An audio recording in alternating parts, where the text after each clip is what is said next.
Okay, let's start the show. It's October 18th, 2012. Welcome to This Is Only a Test, the official podcast of Tested.com.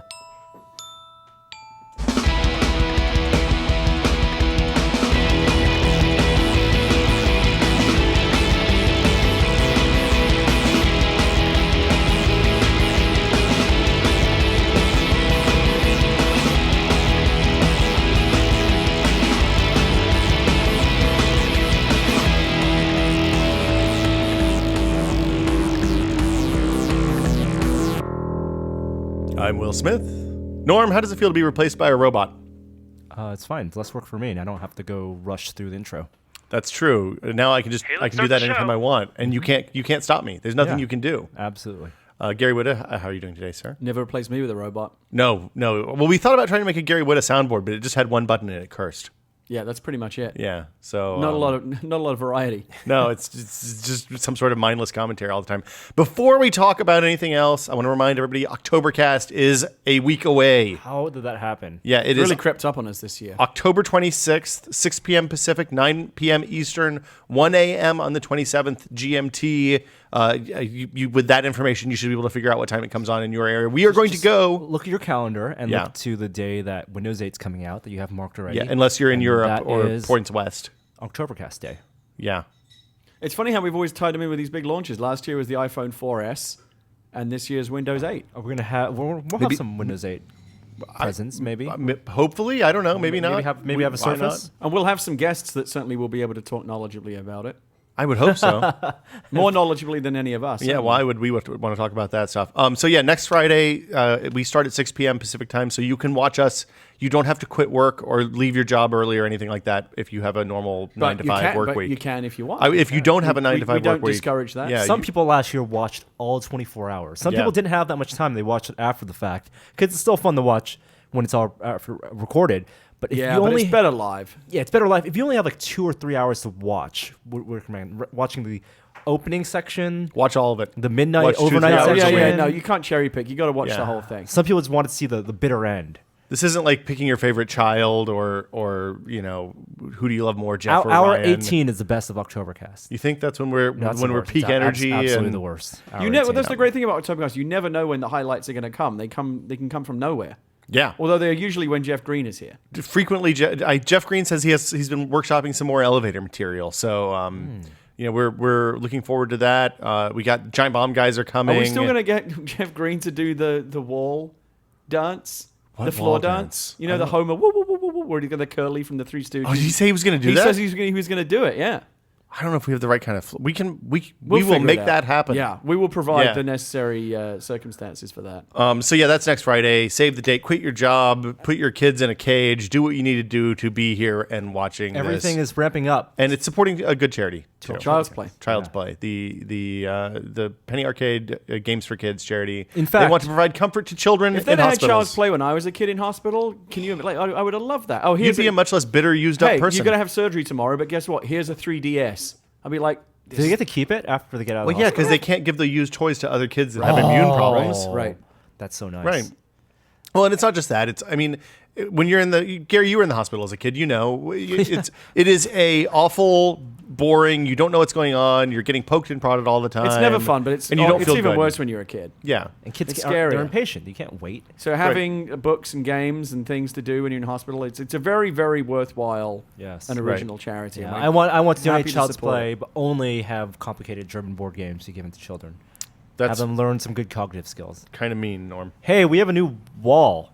Oh yeah. So Norm and Joey and I painted this weekend. You did a good Thanks job. for noticing it, Gary. I like the color. Well, it's named after famous NBC journalist Stone Phillips? No, Stone Brown. I guess it isn't named after famous NBC journalist Stone. There is no famous NBC journalist. Maybe you're mixing up Stone Phillips Brown. and Murphy Brown. Oh, Murphy Brown, that was a good show. I used to like Murphy Brown. Yeah. Yeah, she was sassy. The color is stone brown. She really wasn't that... Well, I guess she was a little... Sassy is probably not the way I would describe Murphy Brown, but whatever. She had friends. Okay. She made a lot of friends. She had sassy friends. Stone Brown. Faith Ford was really the sassy one on that show, don't you think? Yes, Faith Ford was sassy.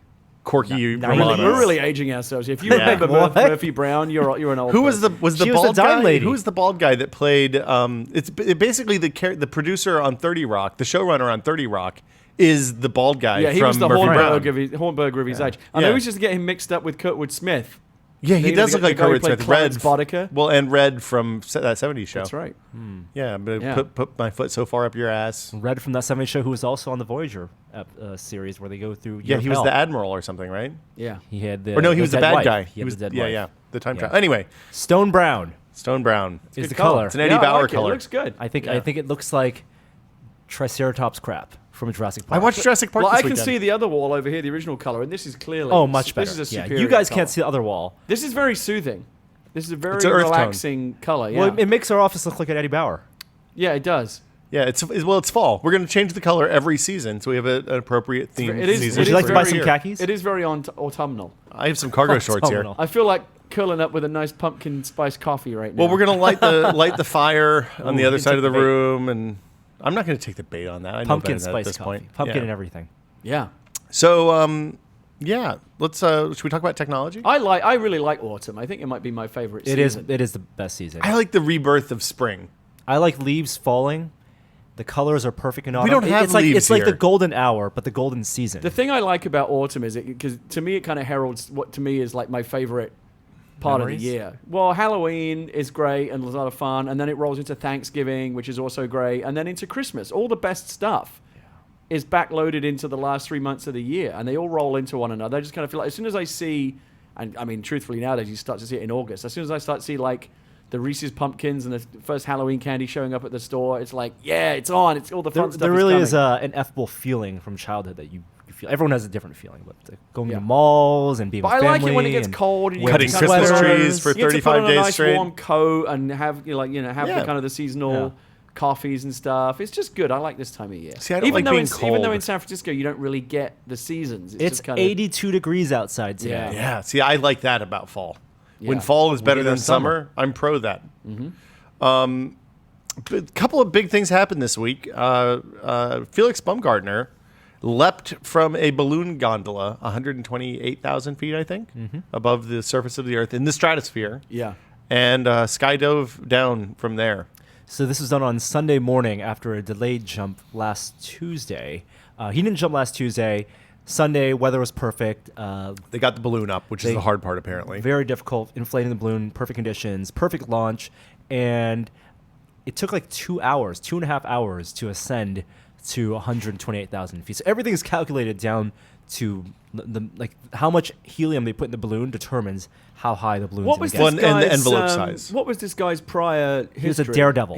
He had done lots of things like this before. He jumped off the Empire State Building, jumped off Right. bridges, parachute. Right. He'd done the whole, squirrel suit with carbon fiber squirrel suit stuff. Right. But now he's retired. This is the last thing he's ever going to do. He's been part Well, of yeah, I the mean, Red kinda hard to Bull top this, I guess. skydiving team for Red, since he was 18. I tell you, the Red Bull basically. marketing people have really done a good job over the years of kind of tying themselves into like the fluke tag and all the crazy Well, we talked about stuff. that. Yeah, we talked about the flume tech. We actually didn't mention the F1 racing that they sponsor. I didn't know Apparently, that. They spend hundreds of millions on F1 $285 million racing. They have by all Red Bull's a reports. lot of money. I mean, they're so extreme. Their CEO in Thailand, like he ran over a cop in his sports car and like dragged him for 500 yards, and it was a big. Whoa. Wow. Do you know That hear about happened? that? No, Yeah, is in this like a Thailand. Pinkberry moment where now I can't drink Red Bull because their CEO? No, I think they and sacked him. And yeah, what happened was he hit a cop with his sports car driving around Taipei or somewhere because Red Bull's all owned by like this kind of super rich Yeah. Thai family. I did not know that. Or it's We've talked about it's Red either Bull being Thailand a or Thai- no, Taiwan. I it's can't remember which Thailand. one. Is that what informs He, the he dragged the design? motorcycle cop for like 500 yards, and then there was like a big thing because they're so powerful that the police tried to cover it up for a while, and then the chief of police came in and fired everyone and said we're going to get to the bottom. It was a big deal, and Yeah. it did kind of put me off Red Bull a little bit, but obviously not too much. It's good that you're sticking with your convictions, Gary. So, I'm Project so glad Stratos- that the Pinkberry guy Yes, got got pushed sacked. because So I tell you that would have been a tough boycott. That new Every cho- time you go through Terminal 2. well, now downtown. that new chocolate hazelnut flavor they have in now Yeah. is wonderful. Yeah. I just sample it and then get my normal. So I got it with the straws. Yeah, the waffle and the straws. almonds, the Yeah. toasted almonds. Oh yeah. The wafer. Real slice? good. No, I don't do the wafer. I get them No, I to get crumble the little wafer. straws. Oh, you crumble the Yeah, wafer. The straws. That's asking that a new lot. flavor, the chocolate hazelnut might be my new favorite flavor. My all-time favorite is still the crepe bits, peanut butter, and brownie bites. But they don't do Seasonal. the crepes anymore.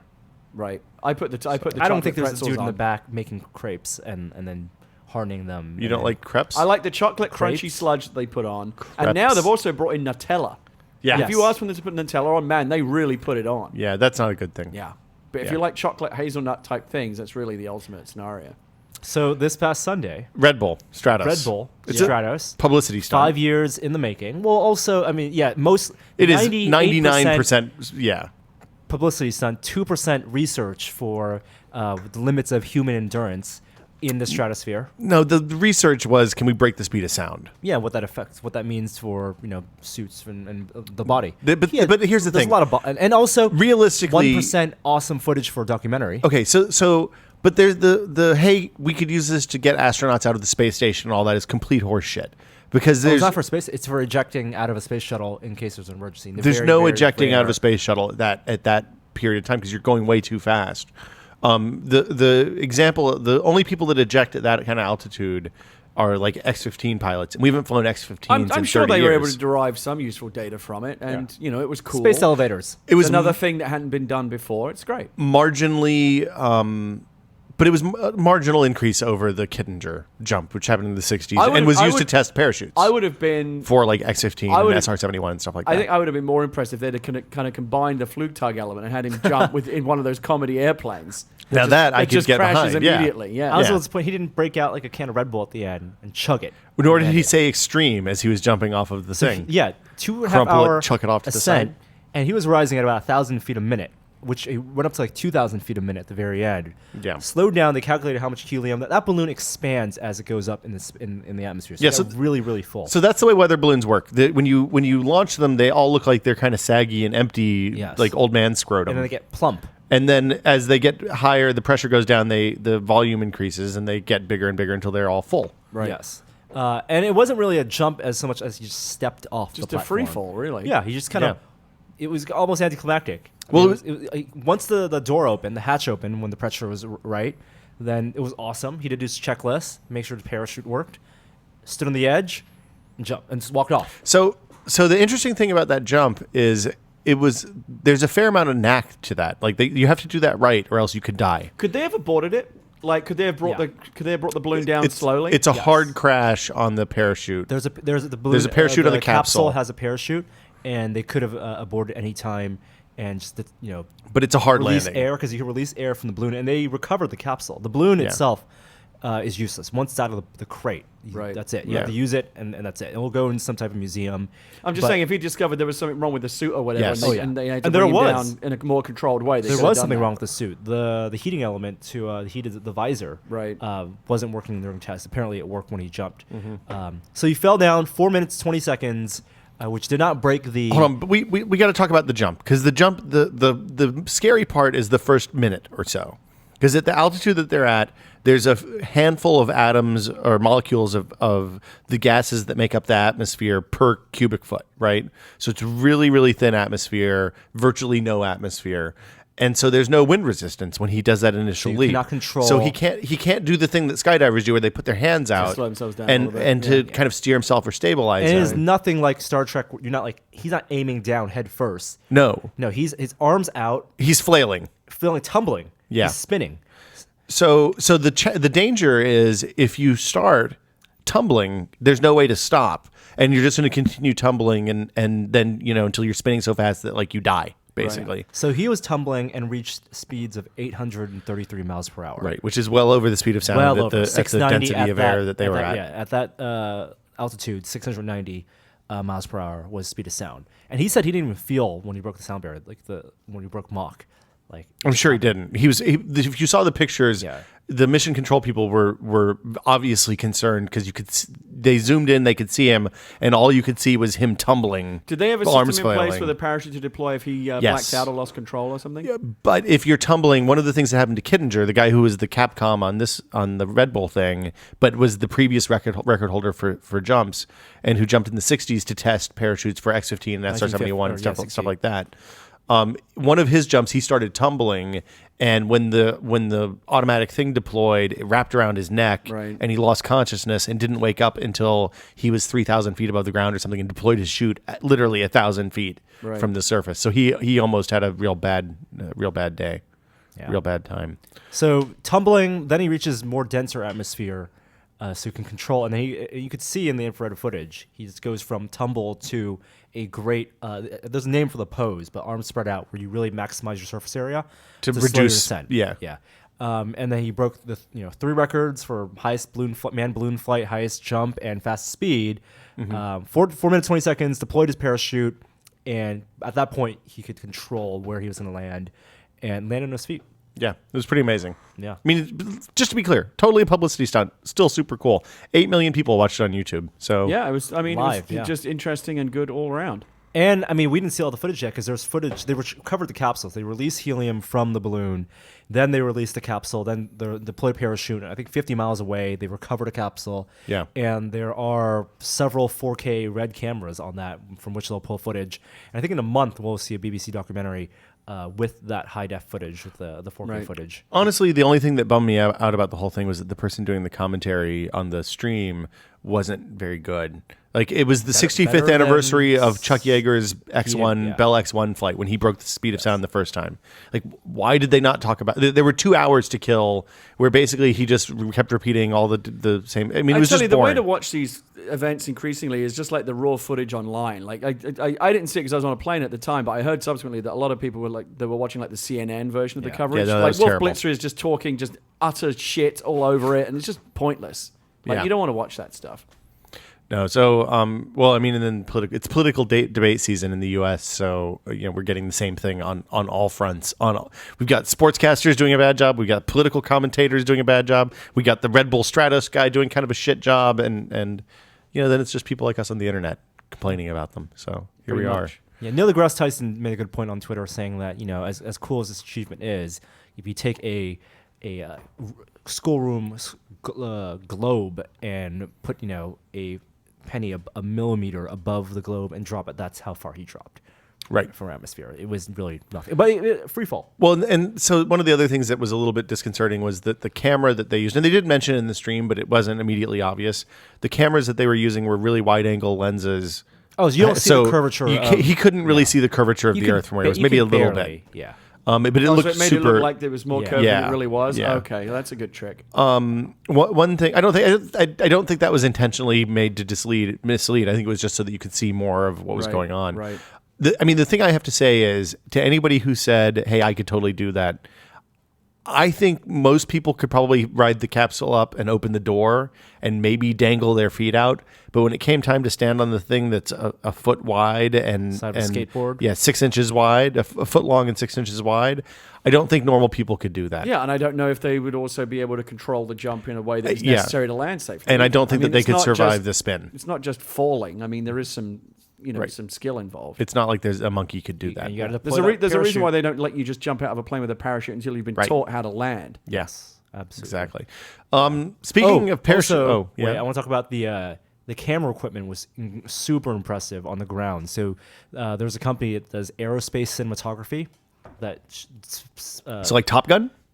Cinematography, aerospace. So they specialize in shooting video of like space shuttle launches, and they have a rig and planes too. I assume, right? Yeah, a rig that basically looks like a SAM site, like surface air missile deployment, but it's all cameras, and they have those incredible telescopic. So they lenses. use radar and big cameras. They use giant telescopic lenses, and that's how we could see that balloon. But how do they track that? Because I mean, if they were zoomed in so far.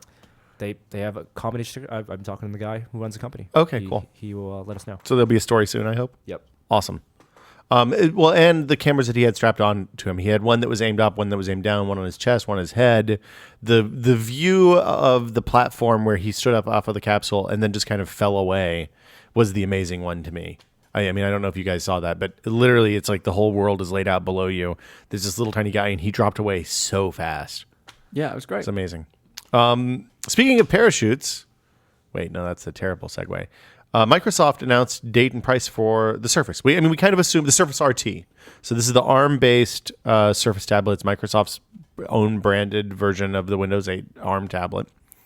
We assumed it was going to be out by the Windows 8 launch date, which is next October, the October 26th. Next Friday. Octobercast day. Mm-hmm.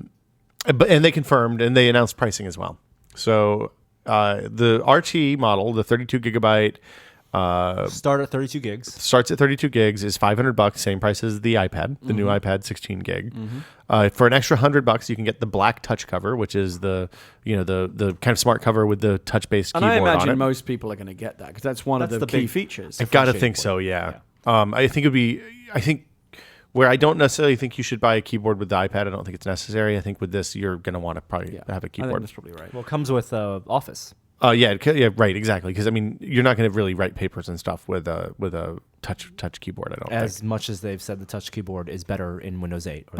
Well, and I mean, just to be clear, I think that the Microsoft Touch keyboard in Windows Phone 7 was the best of the bunch. I mean, look, the fact that they're shipping it with Office and the keyboard, the keyboard's optional, but it's a big part of it. It seems like even though it's an ARM machine, that they are trying to position this thing as more of a productivity machine than just a consumption device. A computer, not a tablet. Yeah, it's still not a full computer, but it's more of a hybrid computer than just a tablet. It seems like that's where they're going with this. More than a big iPod Touch. So the pricing comes a little late, 1 week away, a little more than a week away from launch. When they announced this product several months ago, and a lot of people wanted them to announce a pricing. They probably hadn't locked that down. They probably didn't know what the pricing was going to be and maybe they had estimated how much it was going to cost. I think $120 for that cover is really expensive. No, it's $100 for the cover. It's if you want the bundle for the fancy. Yeah. The bundle is black only. Okay. And it's $100 add-on. If you want to choose your own color for the cover, it's $120. And this is the less functional version of the keyboard, right? There is a more tactile version. There is a thicker type cover, cover, which is $130. Right. That's what I'm saying. I think that's the one I'm going to want. Yeah, you're going to want if you're going to be typing, you're going to want one. Well, we're going to get both just so we can test them out. Responsive feedback. The touch cover, the one that's $120 separately, does have pressure sensitivity to demonstrate that, and it is super thin. Something that I didn't notice, I didn't realize until they did the Reddit AMA, was that there's no magnet on the touch cover to stick the cover onto the tablet. So how does it stay closed? Well, it doesn't stay closed. Oh, there's it just a magnet flaps? There's a magnet that attaches it to the side. To an edge. To the edge, but only on one edge. And so unlike the iPad Smart Cover, it does not stay closed. So it just flaps. It just flaps. No, that's weird. Yeah. Well, it doesn't also fold up in a triangle because there's a built-in stand. But we had said all along, I think most people, certainly myself included, had said that when people were asking how much is it going to cost, they said it's going to be aimed at the iPad. It's probably going to be the same price structure as the iPad. Do you think they need to be more aggressive? And that, in fact, turned out to be the case. Do you think they should have been more aggressive with the pricing? I think if they're more aggressive with the pricing, then they're going to undercut all the other people making Windows 8 tablets, and that is really bad for the ecosystem. I think they should have had a launch price to get people excited. They should have maybe a promotional price like they're doing with a promotional Windows 8 upgrade online, that being $30. I think if they could have found a way to come in under the entry-level iPad, that would have been a big with the cover selling point. Yeah. But the point that they would say is that they're giving you, for the same price as the entry-level iPad, you're getting a double the storage. But that's not something you can walk out of the store and feel in your hand. Yeah, but that's a spec. It's not. We talked before that it's less about specs and more about what can I really do with this thing. And there's a massive list of reasons why you might, if you're in the market for a tablet, an iPad might be the way to go. The app ecosystem being the number one. Until Microsoft can fill out that list, they need to come up with really obvious reasons why you might want to pick this one, and price is one of them. And right now, all they have is parity with the iPad. Have you seen the? That's true. Have you seen the ads for the Surface? Which I haven't yet. No. I haven't yet either. I'm curious about how they're going to sell this. Like, having not seen the ads, these are the things I would want. And Microsoft marketing has always been very you don't know what you're going to get. Exactly. So I'll be interested to see how they're going to sell this. Yeah, I want them to sell Office, that you're going to actually touch cover. Because nothing is more sexy than Office. Well, a lot of people, again, they buy iPads or they're trying iPads and they realize that they have to pay $50 or $100 for a Bluetooth keyboard, and that they don't have Pages isn't going to be as good for them or familiar to them as what they're used to. Google Docs does not work particularly well on the iPad. So sell Office and sell that you can use it as like a notebook with that pop-up the stand. This is your new computer. Yeah, I'm excited. Yeah, and I think that's where they're going to go. Like, this is not just a thing that you sit on the couch and read the New York Times. This is a thing you can really use. Yeah, and to do your work. And at $500, then that's compelling. But the idea is that it is a thing you can sit on the couch and use your New York Times. But then it's also the same thing that you can use for work. It's not just that. Right. You can. The marketing will be about showing the versatility of it. And right. Take it to work, travel with it for business, play video games and watch Netflix on it. You can do everything. Unlike the iPad, you can do everything equally well. What was the thing that Microsoft always used to do with new versions of Windows? They used to have they had a real weird word to describe the ways people use computers, like key usage tasks. It was like, I want to say it was scenarios, but I don't think that was it. I don't know. That sounds boring though. But they used to have, they would have names for the people, like the different people that were the different epitomes of the use cases. So you'd end up having these weird conversations with people about John, who was the gamer, and it was bizarre. Yeah. Pricing models. 32 gigs, yes. $500. Yes. 64 gigs, $700. Only with the touch cover. Right. So you pay $200 more than the base, but you get the cover. There's a stripped down entry level version, and everything else is like the more fully featured with the cover. And a lot of people are asking, okay, why didn't they launch cheaper with 16 gigs? Because as they answer in the Reddit AMA, even with the 32 gigs, because of the OS requirements, you're not gonna have much left. You're only going to have about 20 gigs of usage after you put a bunch of the essential apps. And Wow, really? 20 gigs. So this is a 12 gig OS? Well, it's several gig OS plus Office and plus all the other apps. Like, so this is a question I should probably know the answer to. But on iOS devices, does it list the OS? Like, does the OS come out of the storage? Yeah, the amount of storage? It does. Yeah. When you open up your iPhone and it's 32 gigs, you actually have about like 27 gigs or something. But is that the gig, the megabyte, megabyte conversion, or is that the amount of space used by the OS? Okay. Yes. On all iOS devices, whatever storage they list is total storage, including for OS. Okay, correct. And for boot and you everything. don't have 32 gigs of usable storage. No, you do not. No, I knew that, but I didn't know if that was a conversion problem. Base 10, base 12, 2. Not a conversion problem. Okay. And iOS, I mean, that's why they got to slim it down. And that's why 16 gigs for an iPod Touch is not really that much, especially if you want to use that to store movies and music.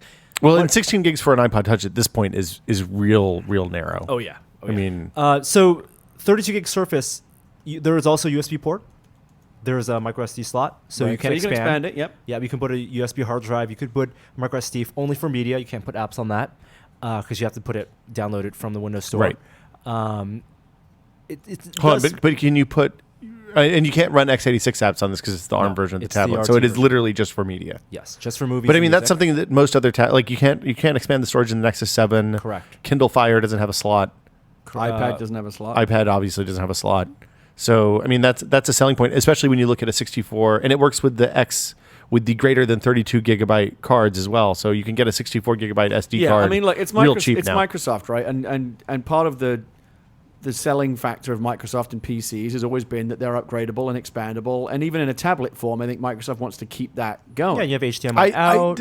I think that's really I think they've been really careful about not saying that because it's super disingenuous. Well, they might not say it. You can't upgrade this. It's a closed device. Well, you can't put your own software on it. You have to get everything from the store. But at least you can get. I mean, SD cards are really cheap these days, and That's they weigh true. nothing. You can very easily expand at least the media storage of this thing. That is. There's a file manager on desktop. See, that's another argument for the 16 gig model though, that they didn't make. Always just add more later. Well, I guess so. But the argument against this, well, yeah, but I don't know about this version without the touch cover. I feel like that is going to.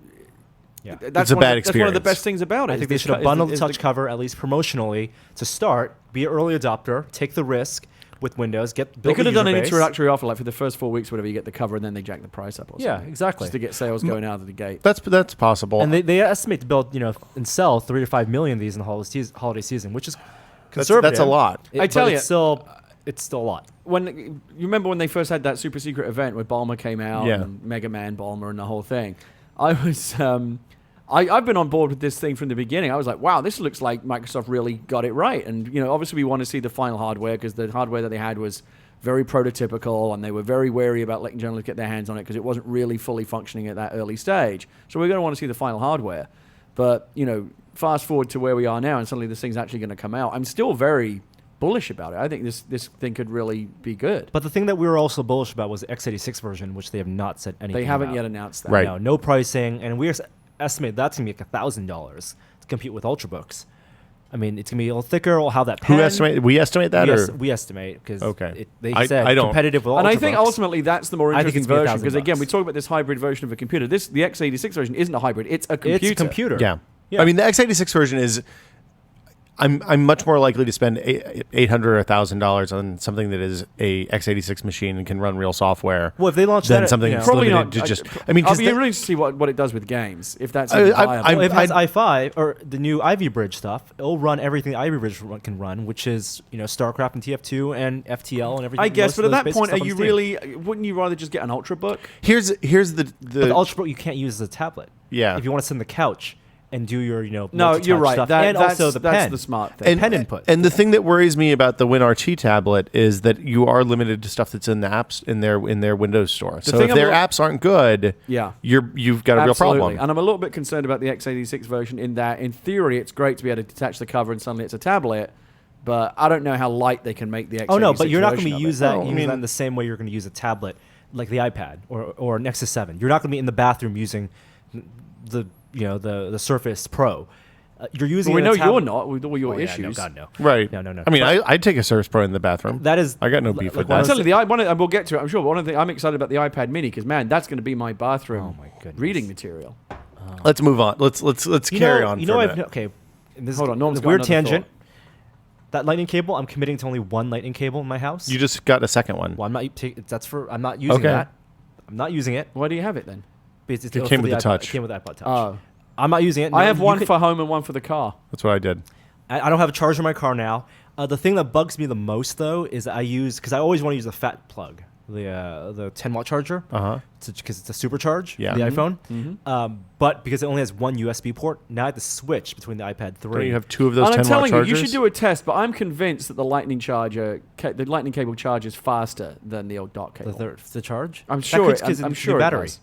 It's a new Yeah, I'm battery. sure it's new battery in the machine rather than. Yeah, but It's a take 3.7 Take volt, the same same thing. machine and try it with both cables and see what happens. This is what you're supposed to do. You're supposed to test shit. How can you use the same machine? we with use two an cables? adapter. Oh, You could use an adapter. Yeah, but then you can say, well, how much is being exactly. throttled by the adapter? Yeah. Whatever. It's entirely possible they changed the amount of power that goes through that cable to. It's annoying for me to have to change the cable, not only change. Don't you have two of those bricks, Norm? Don't you want a cable when you're out and about? What, you're going to run down your phone in the car. That's when you need a You know cable the what? most. The battery I think is fine so far. That's pretty I'm not decent. getting under 40%. But if I have a cable available, I'm going to use it. Every day I was in New York, I used the Mophie. Since I've been back from New York, I haven't had to charge it all during the That's day. because Well, I'm waiting traveling, for the using case maps and version of the LTE. Mophie. Why are we Wow. talking about the iPhone while we're talking about the Surface tablet? People are that's going to how yell much. at us for this. Surface tablet. But we've been very positive about the Surface tablet. We're gonna get the RT. Have you ordered one? No, they're gonna have it in pop-up stores, so I might wait in line the night before Octobercast. We have a pop-up store Waiting in San in Francisco. line for a Windows PC. Hey, why not? I want to see the experience. Now I've seen Yeah. everything. Yeah, I want to go visit that line. we should. You know how like Samsung makes fun of the Apple posers? I want to see Oh, what the boy. line of people that waits overnight in line for a Windows PC looks I like. think I wonder there if it's gonna be plenty- like I think there are people who are gonna do it. I wonder. Absolutely they will. I just hope it's not like the time I waited in line for the Zoom. But why didn't you just pre-order one online? We're not sure we're gonna get it exactly on. Yeah, we next wanted to Friday. make sure we could get it. Wait, you waited in line for a Zoom? Zoom. Motorola the, Zoom. The Motorola XLR. Zoom. At a I don't Verizon know store. which scenario would have been worse. $800 for Zoom. They sent us a Zoom. Yeah, $800. What was the off line for the contract. Zoom like? It was me and one other dude that showed up about 2 hours after I did. Oh my goodness. It was the saddest line of all time. Oh I showed my up God. at probably 5 o'clock, 6 o'clock in the morning to the Wow. Verizon store. Wow. And the guy, like, some guy walks up about 7 o'clock in the morning. He's like, "Hey, is this the line for the Android tablet?" I told you, it's so sad. When I needed some Verizon technical support about 6 months ago, I was in LA, and there's a big Verizon store there where I was staying. And I was like, I'll go to the Verizon store in the morning because they were closed. I needed to get a cable or something. And the store had all the signage up for the next morning. It was like, Razer. Boom, boom, boom, 999, whatever it was. It was 1111. Oh, it was 111111 or something like that. I can't Okay. 101010. Doesn't matter. I can't remember, but it was, get in line early. I was like, I've got no chance. Of course, I show up there, nothing. It was a ghost Wow. town. They can't get people to line up for non-Apple products. I don't know Well, why. it's because there's one a year for Apple products versus 30 a year for Android phones. That's true. So it's much more fragmented. right. You can choose exactly the thing that you want rather than just the one thing that comes out that year. I don't know why you just didn't pre-order the Surface online though and go and. Because we weren't sure when it would be delivered and where. Yeah. Oh, you need to make sure you have We it. need to like- make sure we we wanna have have it. one. Same Yeah. reason I waited in line for the iPhone. It's gonna be very confusing this holiday season for consumers looking to buy first tablets. There's Thank goodness there are tech sites out there that can help people make sense of all this. So let's you never know. I mean, if you're not invested, if for example, if you have a Froyo phone or something, if you bought into a cheap Android phone, or if you're selling a feature phone, or even if you have an iPhone but you want to buy a tablet, you have what? Possible iPad Mini, iPad, Surface, Nexus 7, Kindle, maybe bigger Nexus, the Kindle, 2 Kindles, Nook. Well, it's like 8 Kindles at this point. Yeah. Well, but there's 2 Kindle tablets, really. Kindle three Fire. Kindle tablets, Kindle really. Fire Old, Kindle Fire HD, HD. and big Kindle Fire HD. So let's go down the list a little bit here. Let's You know play what? some. Can I just say something? This fucking HD term. Yeah. Somebody needs to stop that shit. I watched a commercial the other day for Gillette has a new razor blade. They said the blades were HD. What the fuck is that? HD It means razor. they're 1080p blades. There's Gary. me- You mean it's rated, so when you're on 1080p, it will look What's like you have happened this now double. is that marketers have figured out that people that don't know anything just hear the phrase HD and they go, "Oh, There's nothing new here. This is something that happened for I years. bet you I could sell you HD shampoo, and people would go, "Oh, the shampoo's in high definition. This must be great. My hair will have more definition. I bought HD toothpaste. Hair definition. That's what they. I wanted to see why it was HD. You bought it. See, I made it as a joke, but it's actually real. It is It's a real thing. It's like when The Onion did that story years ago with Gillette saying, "Fuck it, we're doing 5 blades," and then They now did have 5 even more than blades. that. Yeah. Yeah, the world is fucked. Marketers are the problem. That's Yeah. the lesson. It is a big problem. Yeah. So yeah, other stuff. It has a USB port. Yes. Is it? It has a host USB port, not just the micro USB port. Is what Correct. you mean? It is a full USB 2.0 port. Yeah, so you can plug a camera or a webcam or a microphone or a keyboard or Because our Windows a dongle. works host. Yeah. Yeah. Brilliant.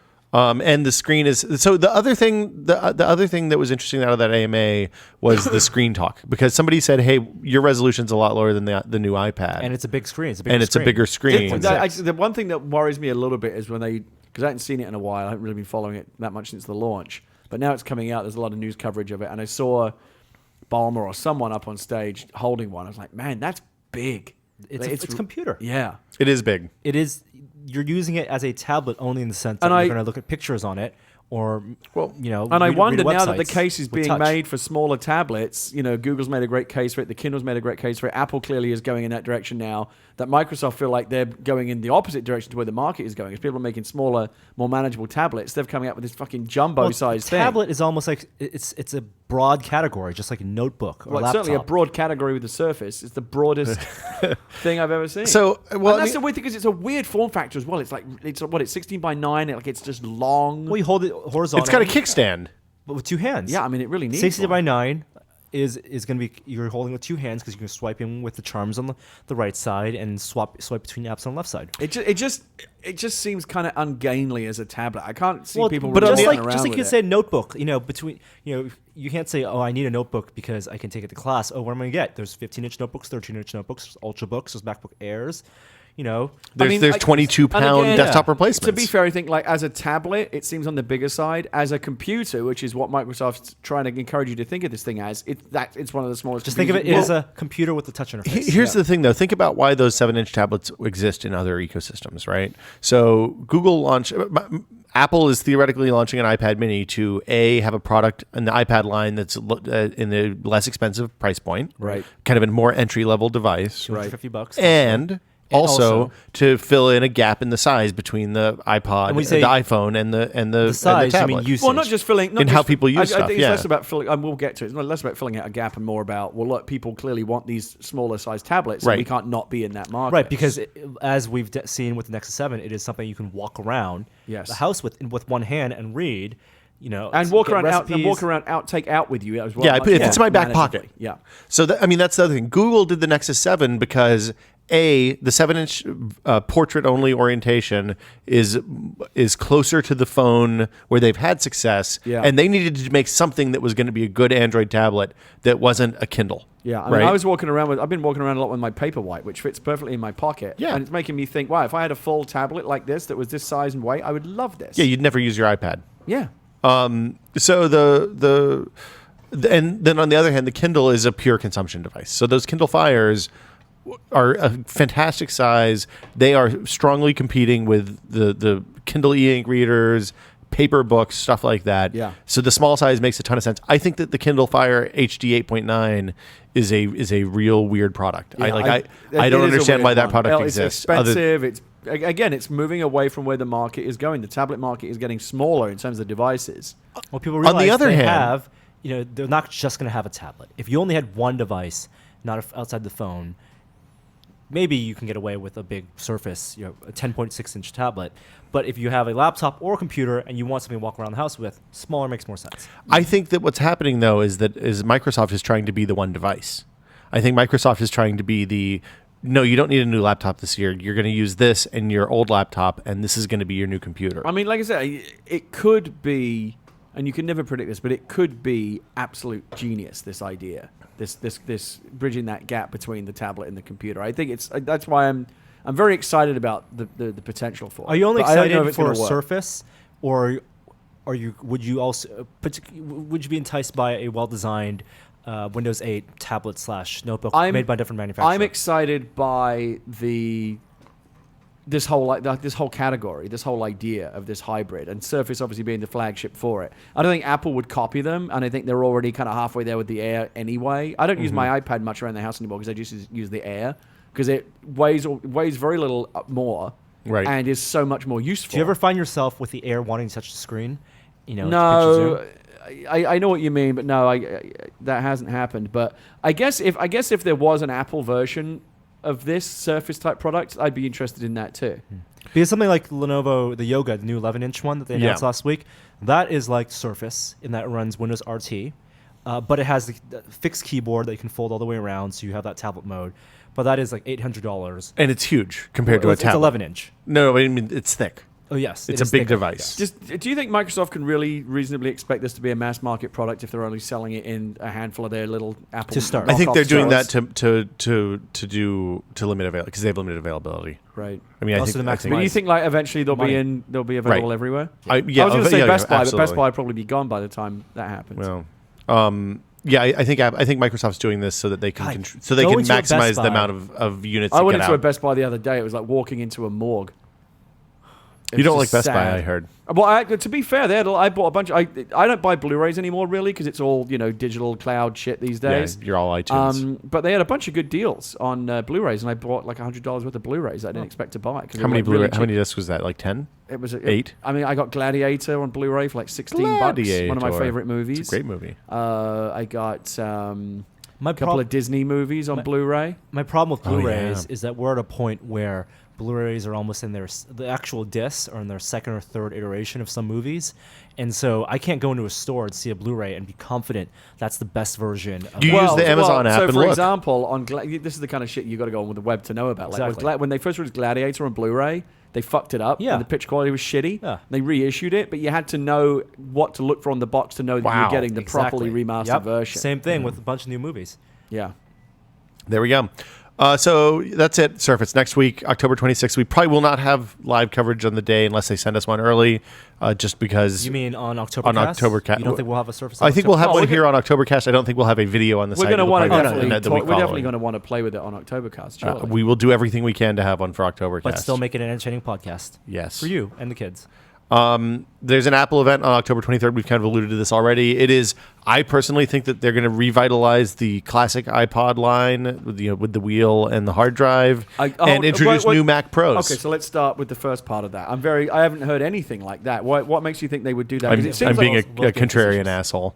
Will doesn't read the rumors. So Because Right. the iPod, but let's talk about this for a second, because Yeah. I think it's kind of sad. If the iPod Classic, Mm-hmm. I still think, even though its time has kind of come and gone, and the usage cases for it are very limited at this point. Well, now that you can get 128 gig, can you get 64 gig iPod Touch, right? Yeah, but there are people that want to have the they want to have everything. Yeah. There are people that just put them in the trunk of their car, hooked up to their Yeah. MP3 player, right? And so they have mega storage. Yep. But it's clearly at this point kind of the redheaded stepchild of the iPod range. I think it's really sad when they go, so here it is, the iPod range, and it's the Classic's not even there in the picture. Yeah. That's sad. And it sucks that what's left in the iPod range. I mean, the Nano is one you could argue is dedicated for music because it's good for running and exercise.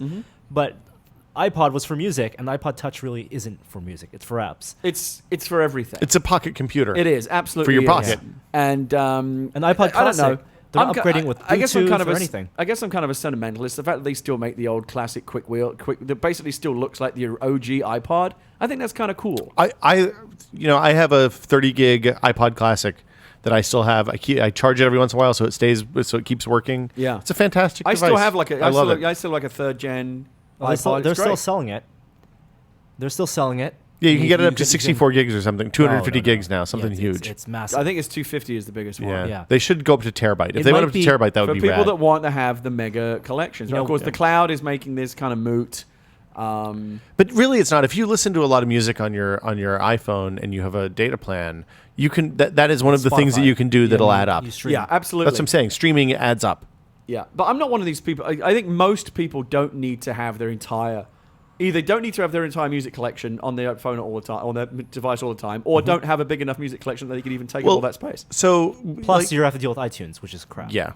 Hopefully it's going to get better. When are they going to roll out the new one?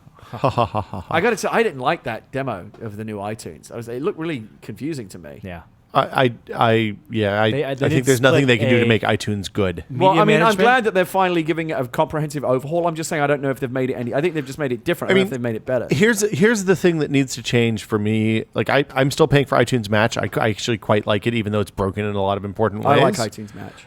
The problem I have with iTunes Match is it's not easy enough to get music on and off the phone. Absolutely agree with that. If I turned it off the other day because I put some new songs on my iTunes, and they just would not show up on the phone. No matter how many times I refreshed it, so I turned it off and just manually synced. Well, and if you compare that with how, say, Rdio works, the way Rdio works is if you're logged in anywhere, whether it's on your PC, on your Mac, on your phone, on your tablet, whatever, there's a button next to every track on the service that says add this to my collection, and then there's another option under that says sync this to my mobile, and you don't have to do it on the phone. You can do it anywhere, and the next time you turn on Rdio on the phone, it'll just pull down those tracks and you're done. Like a lot of Apple things, when it works, it's great, but it does not work reliably enough. Remember when their motto used to be it just works? $25 a year for I think it's worth it. I get that in addition to Spotify, because Spotify sucks when I'm traveling on airplanes. It just works. It's kind of like Sex Panther in Anchorman, like 65% of the time it works all the time.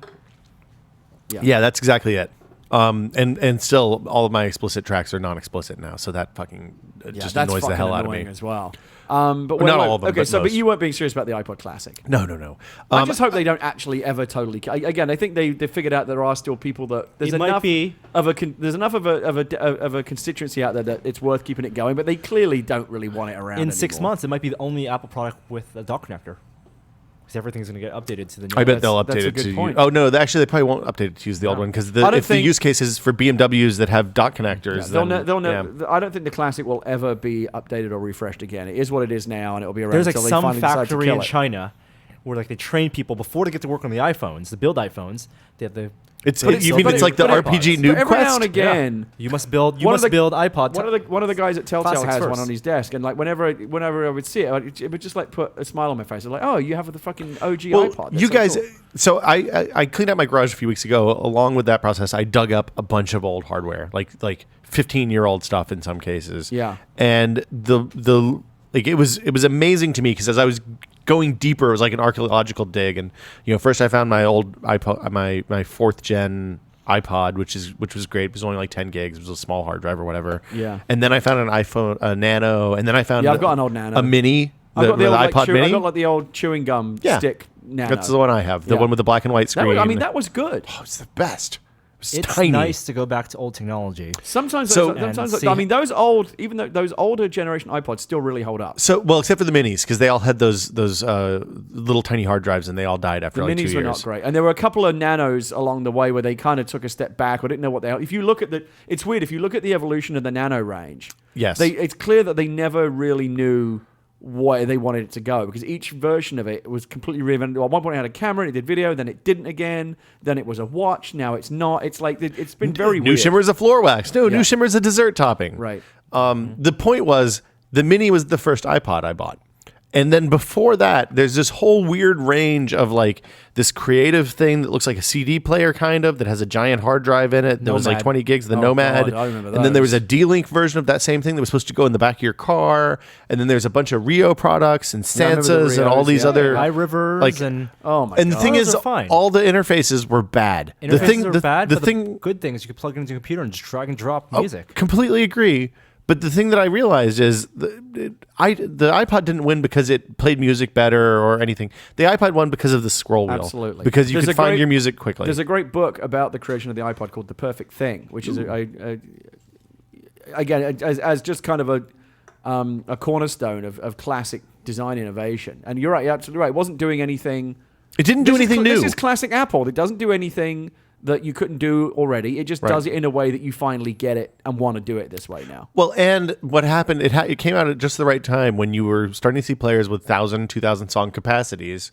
But navigating those using the old D-pads was awful. You couldn't find anything. That thing where you do this and Yeah. it goes up and down is And like it scroll- and it first- accelerates. I still remember the first time I ever did that, and it was like a light bulb goes off. You go, holy shit, this is Yeah. fucking amazing. And there was them testing also with capacitive yes. without having it under touchscreen. So Apple event October 23rd. It's almost certainly iPad All right, Mini. so iPad Mini we think is Yeah, it's 7-inch clearly iPad. happening, right? 7.85 inches, 16 by 9, bigger than what you'd see on Nexus 7. Yep. I hope that design, because there have been some, quote unquote leaked mocks. I really, having used the iPod Touch now, I really hope it's this iPod Touch aluminum bottom design with the chamfer and the. I actually the wouldn't cradle mind for if the they almost screen. had that kind of rubberized back that they have on the Kindles. I don't think we'll see because that. I want to They're feel not like gonna I do want to a feel like I rubberized can back, toss I it don't around think. a little bit, No, but I don't think we're gonna see that. no, I don't think they will either. I like the kind of the metallic. Everyone says 1024 768. So what is that? Does that count as Retina or what? No, no, Okay. definitely not. definitely not. It's going to be an entry level product. You launch at that because it's cheap to make those Right. panels. Right. You can start at $250 price point and then have a upgrade path later on from So what do you business standpoint. what do you think the SKUs are going to be and the prices that go with them? The rumor is 250. 250s as For what? 8 or gigs. 16? I think 16. I think 16 is the base, Yeah. probably. You can't. I don't think you can get away with 8 with apps if they want people to buy apps. I think you're gonna do 16, 250, and then I think we'll also have LTE. And this is a product that could conceivably be a loss leader even for them. Wait, but do you think there'll be I different? don't think it'll be- do you think I there'll don't be I don't think they're different- going to do that, but I think they could do that if they You don't wanted think there'll to. be different storage sizes? Oh no, I think I'll have 16, 32, 64. Start at 250, you go up. And to then do you think they'll have LT and not for each Yep. one? So there'll be 6 SKUs basically. The interesting thing to me is whether there's Well, going but to be with different carriers too. there'll be Yeah. more, different colors and yeah. Well, I would love them to do the different colors. I think don't black think and they white. will. Yeah, I think it'd be black and white. I'm really A interested. black iPad. I'm really interested to see if whether the price is $200 or $250 is going to be very telling. Because if they come out after Google and Amazon directly and say, look, we're going to compete with you on your price, or they're going to come out and say, look, our product is better than yours, and we're going to charge more for it. If they could announce this thing at $199, they would shock the world. I don't think. I think But they I could don't- announce but it at I- $199, but I but I don't don't think they're going to. But I don't think they will. I think No, they're they gonna could. say- I mean, look, it's Apple. They could take a loss on it, Yeah. just to fuck the market They over, will but they not. won't. Right. And I mean, And they won't because of anti-competitive stock stuff and- at yeah. this point, too. 250. They'll say the $50 premium is going to be for the. Why is it anti-competitive? Just to price your If products they as low as you undercut, can afford to. well, if they can, it depends on whether they can afford to or not. If I don't think they'll do it. there's rules about pricing pressure and stuff like that. Okay. I think it'll be 250. So I think 250 sounds about right. Because look, again, you've got to understand that people want the brand itself carries the value, right? People Yeah. want the Apple version of it, so they'll go, well, there's this thing over here. I don't know what the fuck that is. I can pay a little bit extra and get something that I know everyone has one of Hey, these. it has then the, that's what you're it has going to pay. the apps. Has the Right. apps. Mom, it has the apps. It has 2 apps. Right. Well, I mean, but on the other hand, if you're a parent and you're giving one of these to your kid, having the apps may be a negative because then it's just another way for the kid to spend money. Now, do you think all these iPad apps that are out there are going to scale down easily? Yeah, of course, because it's the same resolution as the iPad 2. Oh, 1024 okay. 768. Okay. And iPhone apps might actually scale up better. I don't It'll think- be the same as the iPad, the last gen iPad. Has It'll anyone look seen exactly what the a same. new No, but they won't be as iPad pixelated because it won't be I'm on as sorry. big a screen. Has anyone seen what a new iPhone 5 Yes. app looks like on the iPad 3? What the framing looks like because it's It's taller? the same. It gives the iPad. It gives the iPhones the old iPhone framing. It doesn't widen it. It doesn't give you a wide I frame. do not believe so. What? It's weird. Yeah, I haven't looked at that either. I hate iPhone apps on the iPad. Yeah, I don't. All right, use so iPhone apps okay, on so that. iPad Mini. I think that is going to obviously. It sounds like they'll announce it and it will be in stores a week later or something. It wouldn't surprise me if they update iMacs and Mac Pros and Mac Minis because that stuff's all due. I think it's fair to say if this iPad Mini is basically what we expect it to be, the pricing and the kind of specs that we talked about, it's going to be the product this holiday. Oh yeah, absolutely. But you know what? You're gonna have the Mossbergs and some people bitching about how it does not have the Retina screen. I think that's a real Apple will read that and then laugh all the way to the bank, just like they always do. And then next 6 months from now, they'll release the iPad Mini 2. A year, yeah. Somebody pointed out to me the reason why the iPod Touch is so popular and why they release them every year around this time is that they are the ultimate gift product. They are the perfect way to say, there's no contract. There's no contract, and it's also my way of saying to you, I like you enough that I'm willing to spend this kind of. It's a prestige gift. It's like a pair of diamond earrings that you can use. Yeah, and then you've got the Nano for like I don't like you quite so much, right? But I like you a bit. You also could lose some weight. And then the Shuffle for like go fuck yourself. Yeah. Hey, if you get a Shuffle for Christmas this year, Gary Whitta says go fuck yourself. Basically, I would have that inscribed. Can you do the engraving? I actually have go fuck yourself inscribed on the back. I know what I'm getting you for Christmas, Gary. So that's October 23rd, next Tuesday. The point I'm making is that Mini's going to be the extension of that. It's going to be the number one. I'll make this prediction. It's going to be the number one gifted product this holiday. And I also say this, between the iPhone 5, between the Mini, and the new iPod, all the new iPod ranges, this is going to be the single biggest quarter that Apple's ever had. When they announce their Q4 financial predictions, they announce their Q4 early next year, great. The market is going to shit itself. This is my favorite kind of $1,000 Apple stock. Oh yeah, I think they can do it. So yeah, October 23rd. That's Tuesday. We'll have stuff about it on the site. And so, but here's what I'm really excited about. Again, I'll buy the Mini because I'm a fucking idiot and I just consume shit. That's what I do. But I'm already thinking, like, where does this fit in my life? How many times 7 do you check screen. Email? I get sick of checking email on my. I don't even check email. Am I going to end up with anymore. like a whole range of devices that each one is like 1 inch bigger than the next? And this is the perfect one for this situation. Is it that you walk down the line and you pick the one for the day? Like, today's a 6-inch day, I think. Wow. Okay. So that's gonna be. It's like an American Gigolo. But I think what might happen is in the way that my iPad has kind of been pushed aside by the MacBook, the new smaller iPad might end up being the perfect kind of nightstand thing for me. So you're not gonna use your new iPad anymore, or your Paperwhite. No. Well, Paperwhite's great for reading books, but nothing else. Okay. Paperwhite's great, by the way. I like the paper. We can talk about that in a little bit. But here's what I'm really excited about is the rumor is also that they're going to roll a bunch of stuff into this, and the iPad Mini will be the flagship. But what I'm really hoping for, and the rumors are definitely coalescing, are some new Macs.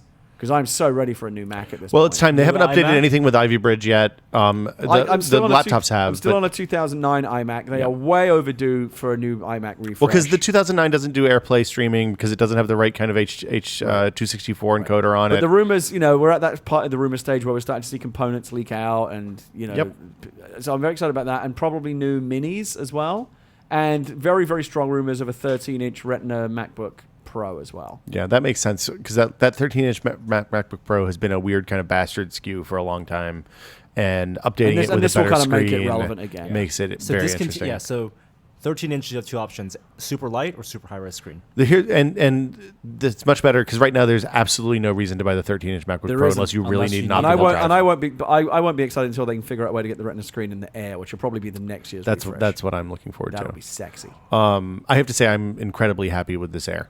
The Ivy Bridge 13-inch Air. It's great. Fantastic. It's an amazing machine. It's the best computer, pound for pound, best computer I've ever owned. Not even close. I use my Sandy Bridge Air as my main computer at the workplace. Yeah, it's everything you need. So big Apple week next week. GoPro announced their HD Hero 3. We like GoPros. We use them a lot. It's a company that kind of jumped out of nowhere. They were around. Literally jumped. And action cameras, were using if GoPro had been smart, they would have found a way to tie their shit into that Stratos jump and have GoPros on. My hunch is that they were probably outbid for the opportunity to provide hardware by the Red folk. Yeah, maybe so. Well, also there are different uses. Like it's weird though because GoPro is a consumer device, potentially much bigger market. Red is a pro device. And I'm sure they make a lot of money on every camera they sell. But it's still very limited market. The aerospace filmmakers, people, and they chose what to use. So it has to be stuff that works up in those conditions, that temperature. Right. I don't know if GoPro's working. We see a lot of GoPro videos shot on weather balloons. Okay, yeah, that's true. So GoPros, people love them because they shoot wide-angle HD video, 1080p video, and they're mountable, and there are tons of accessories. Yeah, really robust as well. They look like they could take a beating. Yeah, they're not just like, I mean, there are two companies that are really big in the action sports market. I guess Sony's in there now, but it's Contour and GoPro, and Contour has the more like telescoping ones. Lipstick camera is what it looks like. Yeah, it looks like something you attach to the side of a helmet. Right. GoPro, you could put on a helmet, but it's a box. It's like a little it's very bulky. cubicle-like. The new one is thinner, lighter, does 1080p video, 3 models. The highest end model will do 4K video now, 15 FPS frames per second. I don't know why would you do 15 FPS? Well, that's the maximum based on the processor. No, I'm just saying, but why? So you can get 4K video. Yeah, but I'd rather have 2K video at 30 frames a second. Exactly. So, YouTube. Exactly. Yeah. YouTube. So I guess you can do like 2.7K video. Does YouTube even support 4K? Yeah, you can upload 4K to YouTube. It'll do a 2560 by 1600 resolution video, or 2560 by 1440 resolution at 30 FPS. Yeah, so that's what someone. What people will so use 2K at 30. 2.7K at 30 FPS. And it has all the amount stuff. It has Wi-Fi built in now. That's so exciting. Wi-Fi backpack. That's something they definitely need. Yeah. It was previously a $100 accessory, so it'll tie into the app, which was just released last week. Yep. And I think they're going to sell a ton of these. It's kind of expensive, $200 to $400.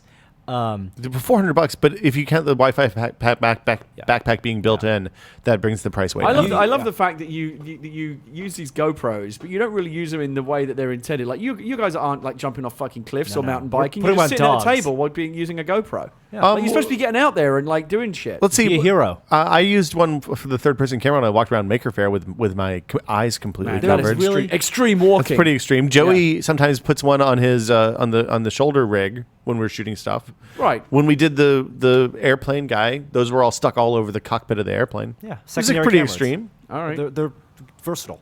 Yeah, and the mounts. The thing about it for us is that the mounts, we have a bin full of GoPro mounts, and that lets us affix it to pretty much anything imaginable. That's good. That's a big part of it. It's not just helmet cam. You can get crotch cam. Nobody wants a crotch cam. No. So that's. Do they have availability on that, or is it usually they announce stuff and then it's like 6 months it comes out? So it's soon. It's this holiday. Okay. I think we're gonna get one of the 4K ones and see what it can do. Yeah.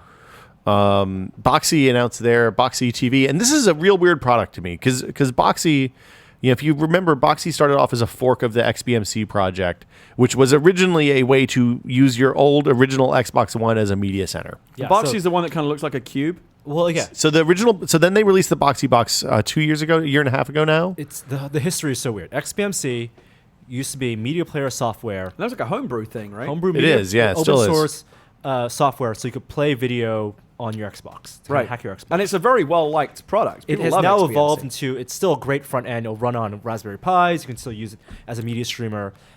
Boxy was a more user-friendly front end, fork of that. Yeah. Primarily to, honestly, watch pirated video. Well, because it could accept all the formats that Apple TV and all the things couldn't. But it wasn't also. But they also had this app thing where they. What I'm saying is just the software. Oh, okay. Just the software. Then they stopped releasing the software for Windows, so you couldn't make a little Boxy box. Well, that was yourself. after they released the box. And then they released a box, which they partnered with D-Link for, which is the cube thing you're talking about. Right. It was green. It looked like it kind of looks like a cube. It looked like a diagonal cube with the bottom and top. Kind of like, have you been to the Jewish Contemporary History Museum in San Francisco? Like the I go there all the time. Like that. It looks like that. Downtown San Francisco. Weird. You should go there. It's a cool museum. It's a very cool museum. And that ran I think it was a Atom chip. Originally it was going to be Tegra. But so their pitch with that was buy this and never pay for cable again, because the idea was you could use the Boxy box to connect to all the places online like a computer would that you can watch online video. Hulu, YouTube, ABC.com, NBC.com, all the different places. Did it have Netflix? It has Netflix, and also you could attach to your servers, so you could also watch all your pirated stuff, or stuff you've ripped. The dream, and it's why a lot of people have HTPCs because they're sick of all these bullshit device lockouts on these content services where you want to watch something on Hulu, but it won't let you do it on your device, web only. Right, or HBO Go doesn't work on your Roku, but it doesn't. And the only way to circumvent that is to actually plug a fully functioning PC into your TV, which is a shitty the Hulu experience. Stuff was blocked for a while. Well, I mean, you can get a little Mac Mini or a little very small form factor PC and use that. It's getting better, but it's still not great. You can get a PC version that runs Windows. So the box came out. It was $200. $200 off your laptop now. The problem, AirPlay's limited too. They can limit AirPlay, so it may or may not work. That's true. The box came out a couple years ago. It was $200, which is pretty expensive. And the experience watching the web video was I don't want to say uniformly bad, but outside of like the South Park studios and a couple other places, just didn't work very well, and it would stop working for a while, and then it would start working again. It wasn't very. If you wanted to watch The Bachelorette every week. And who wouldn't? I mean, I know you're a Bachelorette watcher. I'm a big fan. I didn't like this last season. No, it was no good. No, it was I don't like Emily. So I know The Bachelor gives out roses. Yeah, whoever it was. Yeah, she wasn't any Apparently, good. that marriage is all fucked up now. It's all on Really? Oh yeah. Really? Hard to believe. Yeah. So what their does batting Bachelorette give average out? on all those shows is just I think they have one awful. successful I think relationship. They've only got like one couple that's still together. Yeah. Hard to believe. Who would have thought that a relationship that starts from picking between 30 different dudes on camera, Or women, and you as have the to case pick may be. someone? Yeah. Who would have thought that could possibly end up in an unhappy relationship? Do they have to marry them? They don't have to. Well, they're supposed to, but they very rarely do end up getting married. Or if they do, it all goes to shit. Sometimes right they don't even after. pick them. Wait, so the Bachelor gives out roses. Yeah. What Or, is the Bachelorette? or Bachelorette. Bachelorette gives out boutonniere roses. Oh, so it's still roses. Yeah, still roses. Yeah. This is the most dramatic rose ceremony ever, Norm. Wow. You should watch The Bachelorette. You have all right. a, You you have should a lady watch it. friend now. It This is- will all Don't this will wanna all watch start Bachelorette. soon. That's right. You can cozy up on the couch and watch Right. it together. No thanks. I've never done. The Bachelorette is when Gina mean- knows I if she just- puts I on The just- I Bachelorette, just I'm watch leaving it- the room. I Is just that an watch it edge to of your snark seat at it. type experience? You're not like. It's- it can be. It's a lean back and go play XCOM experience. You hate everyone so much Yeah. that you're desperately, like, you enjoy it when things go horribly wrong for them. Well, and it's really like it's the thing about it is it's an amazing sociological experiment because you think about what would happen if they put you into a room with 30 attractive women and said, okay, Boners everywhere. start cutting them. Right? It's time to make some. what, literally? No. Like baseball. It's time to make some difficult choices. You got to cut 5 Is it tonight. a binder? It is a binder situation. binder full of women. Binder full of women. So you have your little Topical. Okay, I like it. I like her. She likes to The surf. cutting edge of political That's cool. commentary. Wait, so wait, why are you theorizing? point That is- is in fact what they have you do on The Bachelor. I know, They put I'm you just in a room saying- with a bunch of women and say start cutting them. But people always come off on shows like that as complete lunatics and assholes. But I think that's just what happens to any normal person if you put them in that kind of It's such situation. an unnatural situation. Yeah. And it's so false because it's the same narrative every season. You can see how scripted it really Yeah. is. And the idea that by the end, I get it at the beginning where you're kind of like dating a bunch of different people, but by the end when like they've got the Bachelor or the Bachelorette, every season saying, oh, I'm so equally in love with these 4 different people. Yeah. Bullshit. That's not how your brain works. But I mean, it's manufactured for the drama they want to. but it's like summer camp. I mean, you go someplace, you spend 30 days with the same group of people. You're going to develop intense feelings for them, and it's going to be really hard to. Yeah, it's a really intense walk summer away. camp experience. Yeah, this is like summer camp for kind of slutty people. It's The Bachelorette. Have you guys seen that that web show? I want to say it's College Humor. That's like Sex House. It's a parody of these shows. That sounds right. I haven't seen that one. It's hilarious. I can't tell whether the real one. Well, if you'd have said to me like Sex House, I wouldn't known if it was parody or real because it could. Right, easily that could be on ABC. Yeah. They'd run that. easily. Fox certainly. They put like all the generic, like the jock guy, the cheerleader in the house, and then there's one gay dude. And only one gay dude. And then there's some guy who like won the entrance into the house from like some 50-year-old dude who won it on a tombstone pizza contest. Great. When I was at Comic-Con this week, TBS had a big banner up for a new TV show called King of the Nerds. And it's a reality video game contest. And as soon as I saw it and it said King of the Nerds, I was just like, you know what? Fuck you. This is exactly the kind of shit that we don't fucking need in this day and age. Yeah. Exactly this kind of shit. I don't like it. No. So fuck TBS. They say very, very funny. No, it's not. It's fucking terrible. Conan's pretty good. I feel bad for Conan. Well, He should still be doing the Tonight Show, not stuck on fucking TBS that no one watches. Oh, great.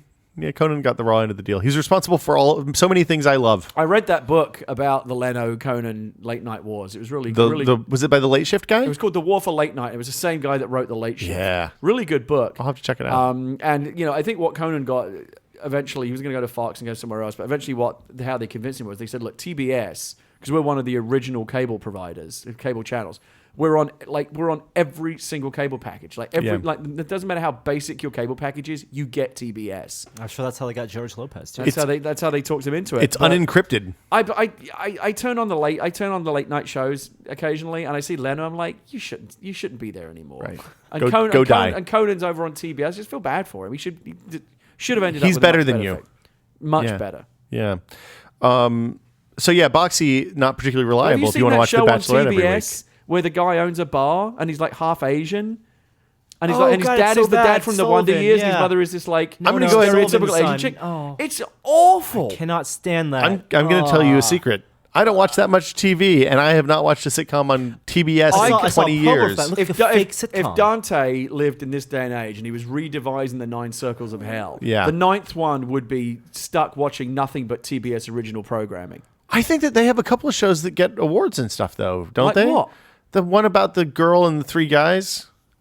What? I'm interested by the premise. It's a sports. I don't remember. Yeah. It's like an 80s. It's like an 80s sitcom. Basically, what they're doing is making 80s sitcoms. I mean, there's a market for it. I mean, like Tyler Perry's got like 9 shows on there now, and there's a massive audience. It's dangerous ground. But they're just not funny. Yeah, that's why he's an action star now.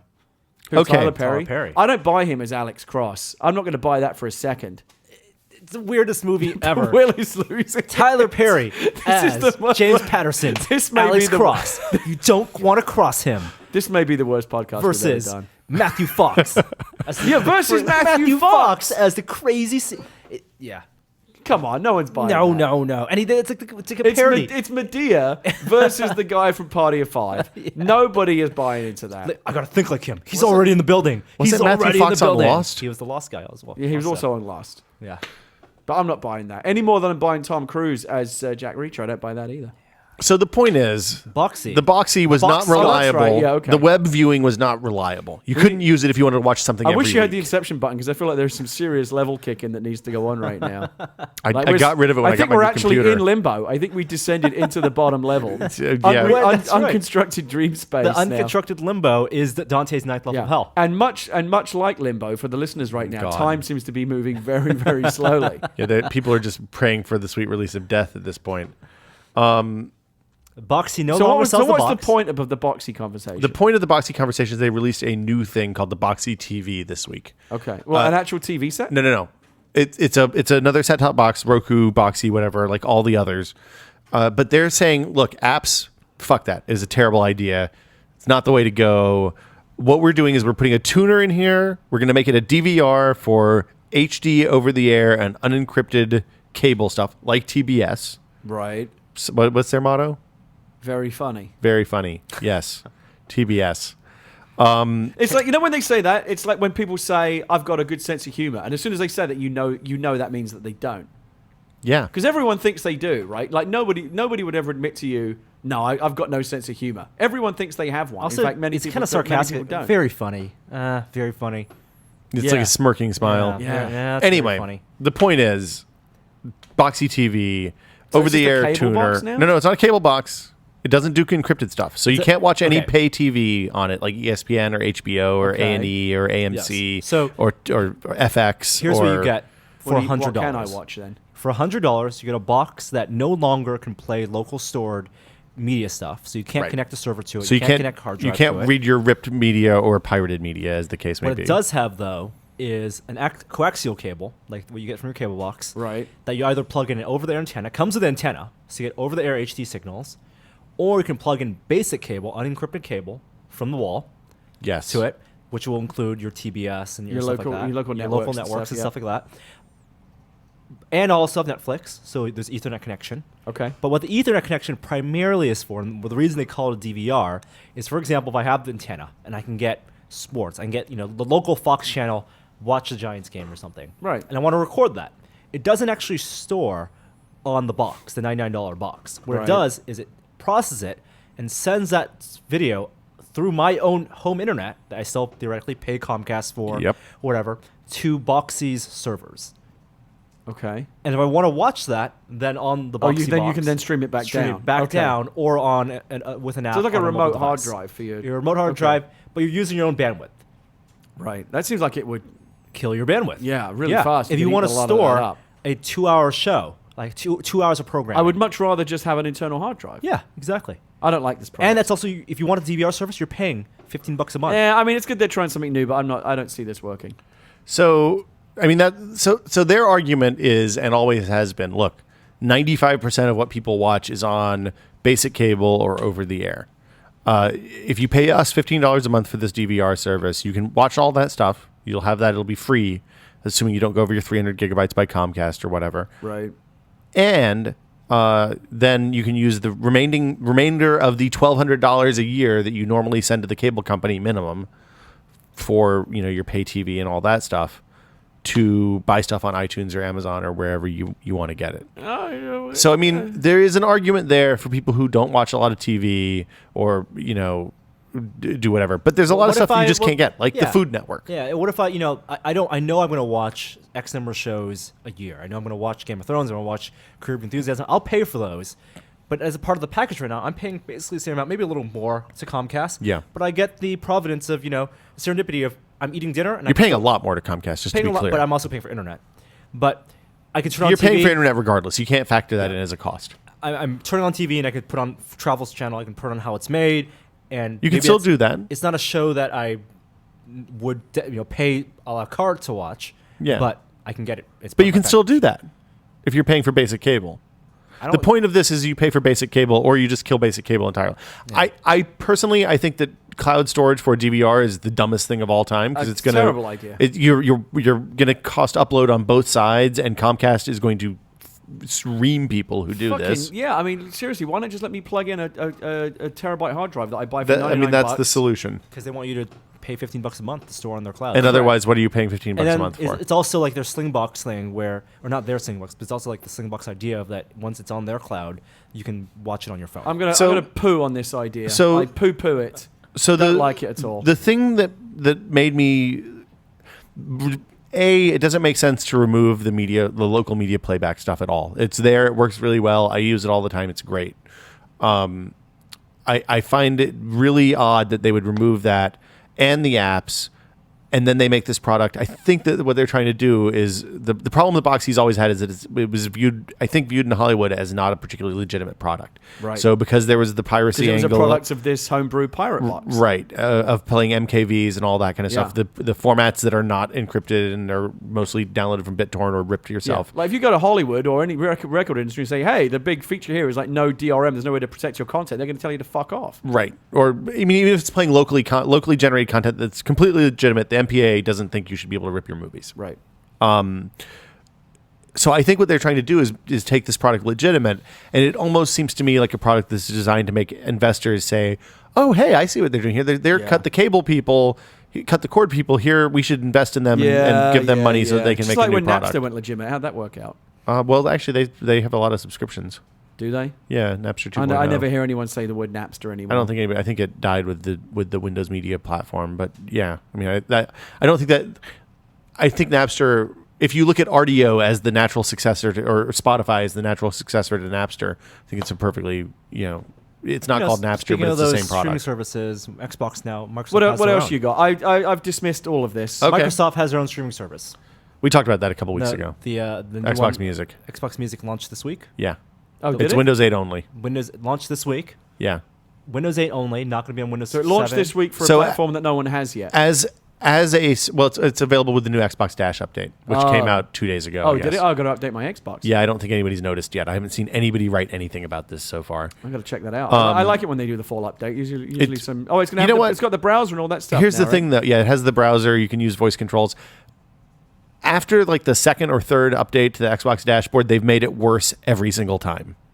I don't think that's true. The last 3 have been Although bad. I downloaded a game for the Xbox the other day, and I knew what I wanted, I knew where it was, and finding it was just such a hassle. You can't find anything. It's not a great system. I guess you could talk to your Kinect, but like, I just feel like an idiot when I do that. Well, but even it just takes too many clicks to get to anything, and like the quick launch menu is still super slow, and I don't know. It's just because not they want me experience. to use Bing as a verb. Like they so desperately want Bing to become a verb. It's never gonna happen.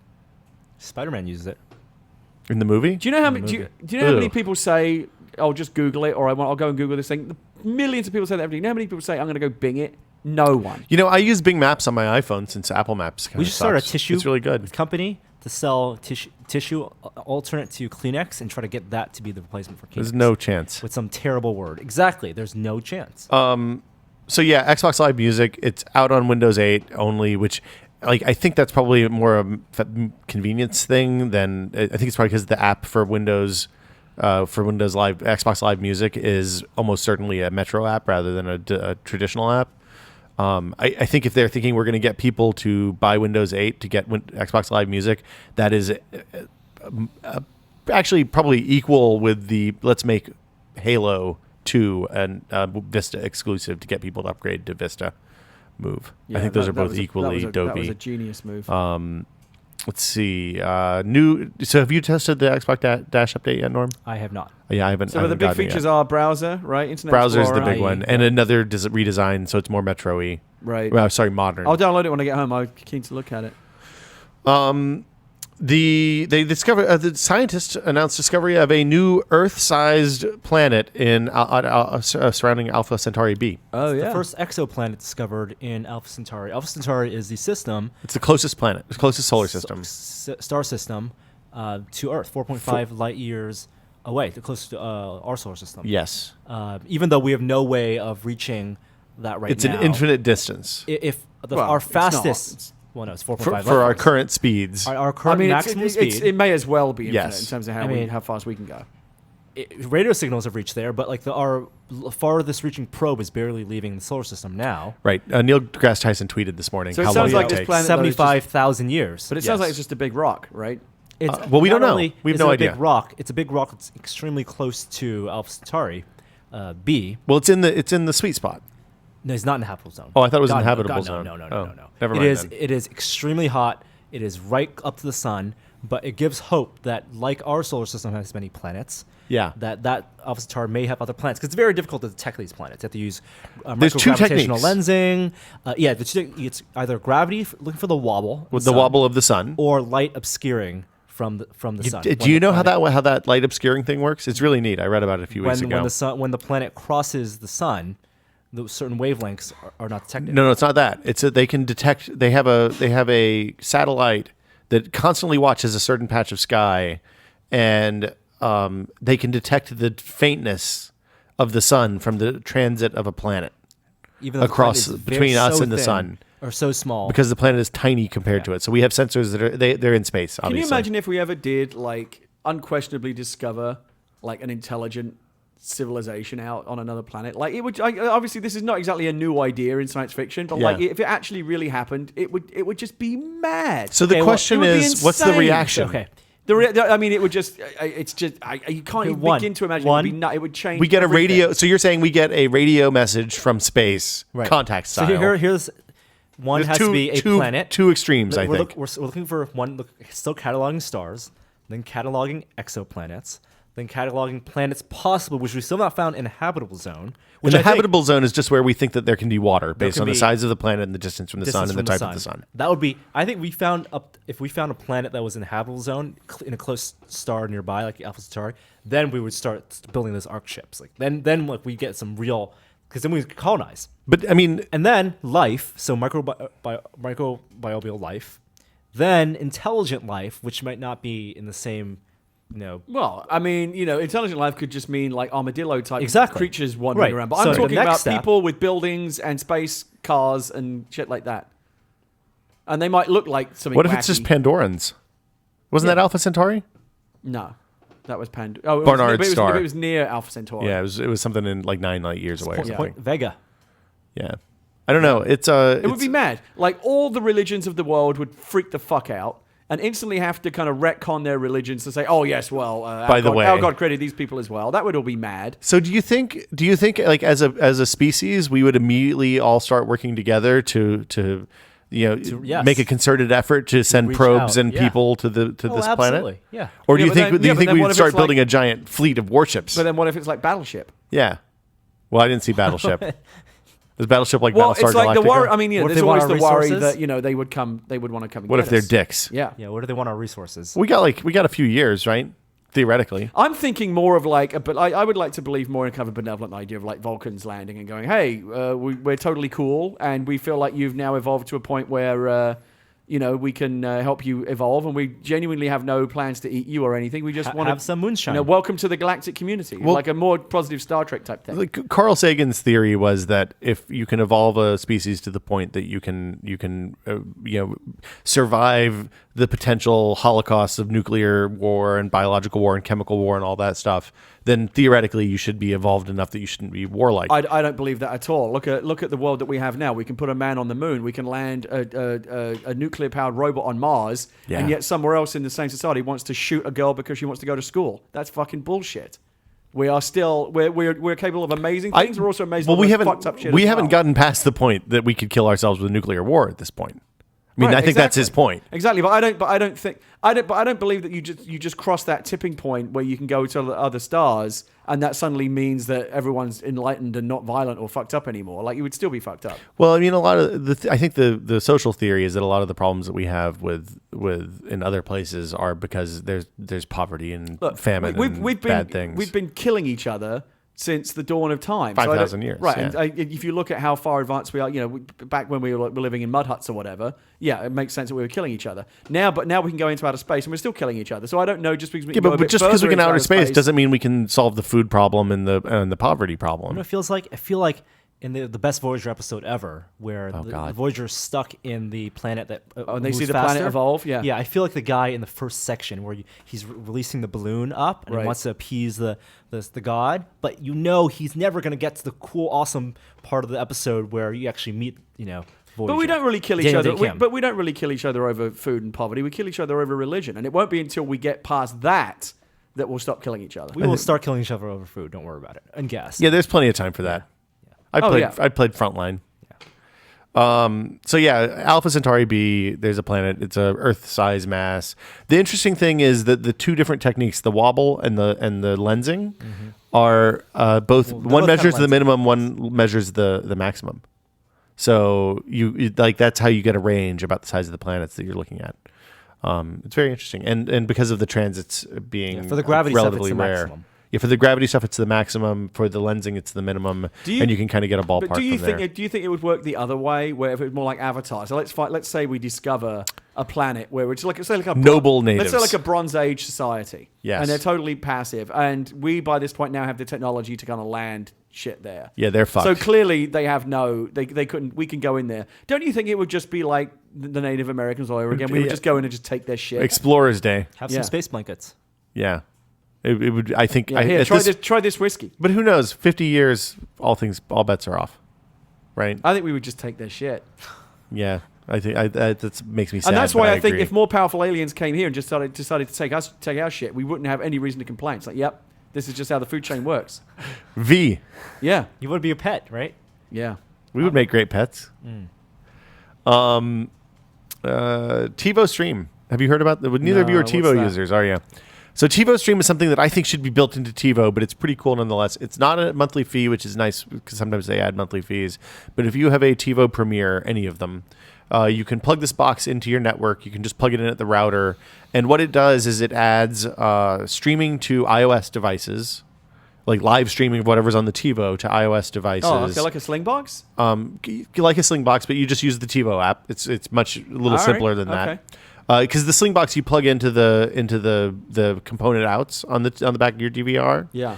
This just goes over the network and grabs the files off the hard drive. Yeah, I like it because often I've thought, why can't I just throw? I have the content; it's there on my TV, live news or whatever. Why can't I just throw that to whatever screen I have? In the so that's exactly what this does. It mees that if I want to play a game in the living room, then Gina can go with her iPad in the bedroom and watch whatever she wants to watch on the iPad. I like that a lot. But you're still using it over Wi-Fi. Was it local Wi-Fi? Local Wi-Fi. Yeah. So however, you don't have any bandwidth. If you leave the house, then what you can do is say, okay, I want to grab these shows off of the TiVo, so I can watch them on the airplane and cache them on the iPad or iPhone That's in the TiVo great. app. I love it. It's brilliant. It's $130, which is a little bit expensive for what it does. All right. Like I said, it feels like it should be built in. Stuff or is it their servers or is it your? No, it's all off of your hard drive in the house. But you know what I might do is wait for the next generation of TiVo that would probably have that built in. That would be my and guess. Get that. Yeah, that sounds great. I like that better. But it'll work if you have multiple TiVos. It works with multiple TiVos. Okay.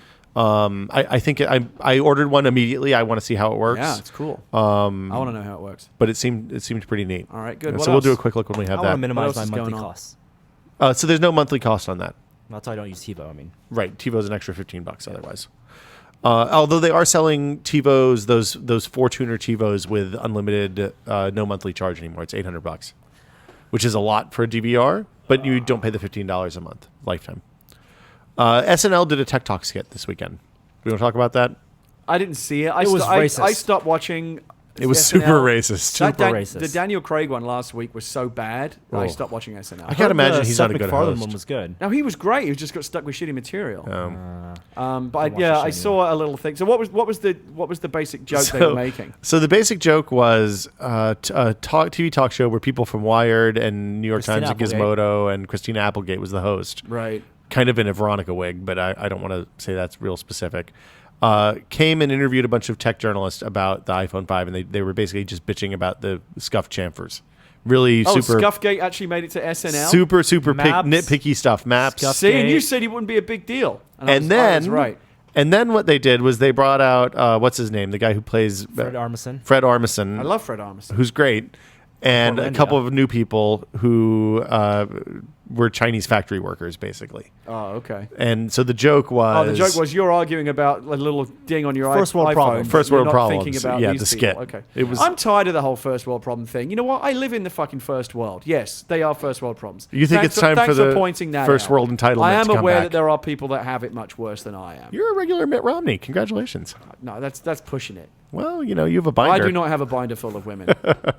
And that'll do it for news this week. I don't think we're going to talk about the tech talk. I thought the skit was pretty funny, although it was super duper racist.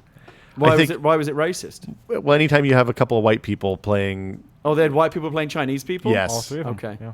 Yeah. All right. And like super, like it was like 50s style, weird accent, funny bad accents, and it was uncomfortable. Okay. I think the Scuffgate stuff should be put to rest. I think the 4 and the 4S kind of spoiled us in expecting that iPhone, because the 4 and 4S, aside from the crack, like dropping, Aside from the fact that if you dropped it, it would explode. yes, Yeah. they actually Other than kept that, really well. The metal band and the glass cleaned really well, and over Yeah. 2 years, the Yeah. 4 still looks great. I even got having my good first little condition. scuff this week. Just got over it. But we forgot that iPod Nanos, iPod Minis, first iPod or iPhone, iPhone 3G and 3GS, after using it for like a year, they look terrible. Yeah. 3G got scratched up to hell. I did have a moment. The first world problem thing, I guess it's kind of connected to that, but like I scuffed my phone for the first time this week, and I was like, oh no, and I stared at it for like 5 minutes being really sad, and then like a voice in my head went, dude, what the fuck are you doing? Get over it. it's right. Like if this is the biggest problem in your life today, you're doing pretty fucking good. Hey, high five, man.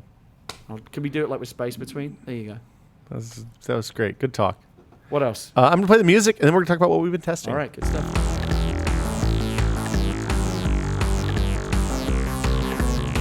Hey, Norm, is that an iPod Touch in front of you on the desk, or are you just happy to see me? Wait, that is an iPod what? Touch. I did that in front wrong. of me That was bad. on the desk. This really is the worst New podcast iPods in the stores now. ever. I don't think the Nano's there yet. Yeah, Unless, it is. Oh, it is now, It finally? was Walmart. not there over last week. It's there now. Okay. They were kind of It holding was back. it was there earlier this week because I saw it at the New York Capitol store. Oh no! Just because they have it on display doesn't mean they'll sell it to you. Oh. They have them in the back, Yeah. but they're not like They're if not they for go sale into their yet. like their bulky Okay. like iPod Touch. Well, the iPod Touch certainly is because we have one right here. Yeah, this one went on sale Monday. How do you like it? You've been using it for 4 days now? 3 days? Since the weekend. I like it a lot. Okay. I think completely unnecessary if you have an iPhone, new iPhone. Obviously. Right. But if you want everything that's good out of iOS with all the apps, Without a contract or without whatever. a contract, This is how you and do you it. have, yep, exactly. So did you go running with it? Like this I is did. like I went the running- interesting thing for me is I like the old iPod Touch as a running thing because I felt like if I dropped it, it wasn't as bad as if I dropped my phone. Wouldn't Well, you just get a Nano for a running thing? I prefer. I like the Nano Nike to Plus. I like having an app. Nike Nano Plus has- on a Nano. No, I'm just saying I like having the other, like if you're doing like a couch to 5K or something like that, there are a bunch of apps or you want Run like the Zombies actual- Run like the or real app. apps. Okay, Yeah. right. A Zombie Run you can do on this just fine. With the attachment on the bottom. This, of course, makes it more viable because you can put the little strap Yep, on. the little lanyard. I which like the strap. I don't know if I recommend You said- the. I said strap on. You said I know, strap I on. heard it, yeah. I do not recommend the included strap because I think there's a risk that could fall off eventually. If you just use your own little lanyard strap Uh-huh. that you could tighten and tie a knot at the bottom. You think I could use that's like a more secure. Wiimote It's a good strap little there? innovation, that little thing there. Yeah, because it depresses and Yeah. you don't have to use it. It's Yeah. neat. It's tactile. It has a I moving love part. the color, the metallic colors. Really great. They're Well, going to I like scuff the up design. real fierce. I mean, I think this is what we can imagine the iPhone being in 2 years. As I said earlier, it's funny, how as soon as we got the iPhone 5, like the iPhone 4 seemed really heavy and thick. looking at this now, the iPhone 5 seems heavy and thick, because you can look at this and, as Norm says, this is what, not the next gen, but like not the 5S, but the 6. This is what probably the 6 will look like, to feel like, and it feels great. That's always the case with iPod Touches. I mean, I hadn't handled an iPod Touch until the 3rd gen, I think. And I picked it up and was blown away because it's tiny compared to a phone, especially compared to the 3G, 3GS. This one actually has a bigger battery than the previous iPod Touches. Well, it's a bigger screen, bigger processor. Good iPod Touch this year. So the big change, I think, for me on this, aside from the lanyard and obviously the new screen, and the colors, is that colors are great. Is that they didn't cut corners on screen or camera. I mean, they cut corners on camera a little bit, but it's the same screen as the iPhone 5, which is a huge improvement because the 4th gen iPod Touch's screen was noticeably inferior to the iPhone 4. And as you say, the camera typically on the Touch used to be pretty bad. It seems like they've narrowed the gap a little bit. It's an iPhone 4 camera. It's much better. Norm's been taking pictures with it. It's pretty good. Yeah. You've also been testing the original iPhone, Norm. A reader sent one into you. Yeah, Hunter Pendleton. I guess. I still have my Thanks, iPhone Hunter. 1 sitting around. Hunter sent me an iPhone 1, and it is awesome. I dropped mine 3 weeks before the 3GS came out. It's only 5 years ago, but it seems like so much longer. I mean, it really feels like this is like an artifact from another age. I really find it very difficult to put myself in the same mindset as only 5 years ago. As 2008, Norm? 2007. You were looking at that thinking that was the most amazing thing ever, which at the time it was, and yet now, just 5 years later, it seems like a dinosaur. This is amazing. Look, I showed Scary, but the shutter. First of all, I forgot that this the is first an audio iPhone, podcast. Remember, I forgot well, that the there's first a video iPhone camera right there has no touch to focus. Yeah, we didn't get that. Yeah. So I was trying to, as I was trying to take pictures. Why isn't it responding? Why isn't it not? And also on the video, if I'm gonna take a picture, watch the shutter. How long it takes. Oh, he's going out front. There he goes again. It kind of it's almost like a slow motion animation. Yeah. It comes in and then it goes out. Yeah. And you can see it. It's not like. Let me swipe around the tiles a little bit because. I mean, I think it's good to have some perspective. It's still the thing is, even for the original one, it's still pretty snappy. This is still snappier than like the most fucking Android phones that come out today. That's not true. No, it's that's not. That's completely untrue. I messed around with some Android phones in the AT&T store, and they so have you're there, shitty responsiveness. You're an expert. I am now an expert. Yes. Very good. But you're right that the first generation Android phones moving around their home screen or the apps list, the application list, was not smooth because it did not prioritize the animation. I did play around with the Galaxy S3. I have to admit, it's pretty cool.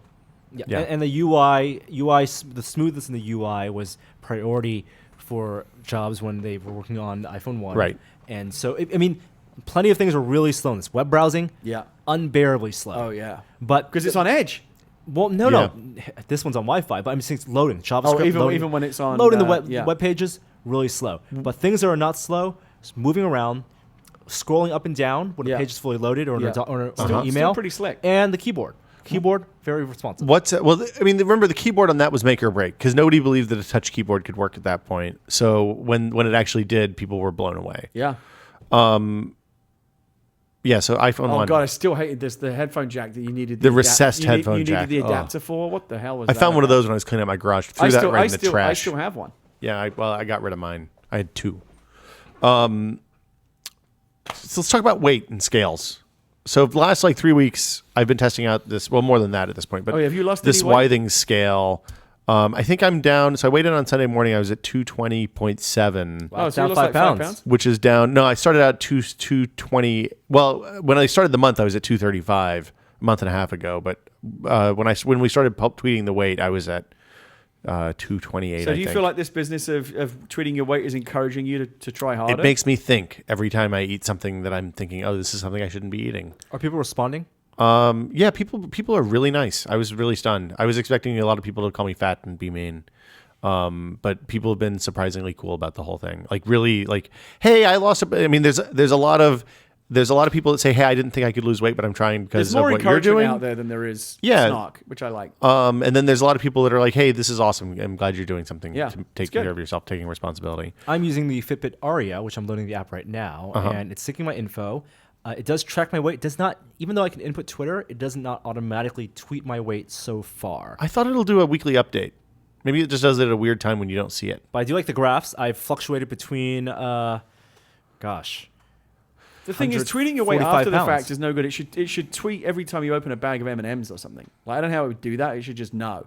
Well, I have the Fitbit Zip in right now in my watch pocket of my jeans, which is It's actually really cool. I like it much better than the big Fitbits because it uses a watch battery, and the battery It's like a Tamagotchi. It is like a Tamagotchi.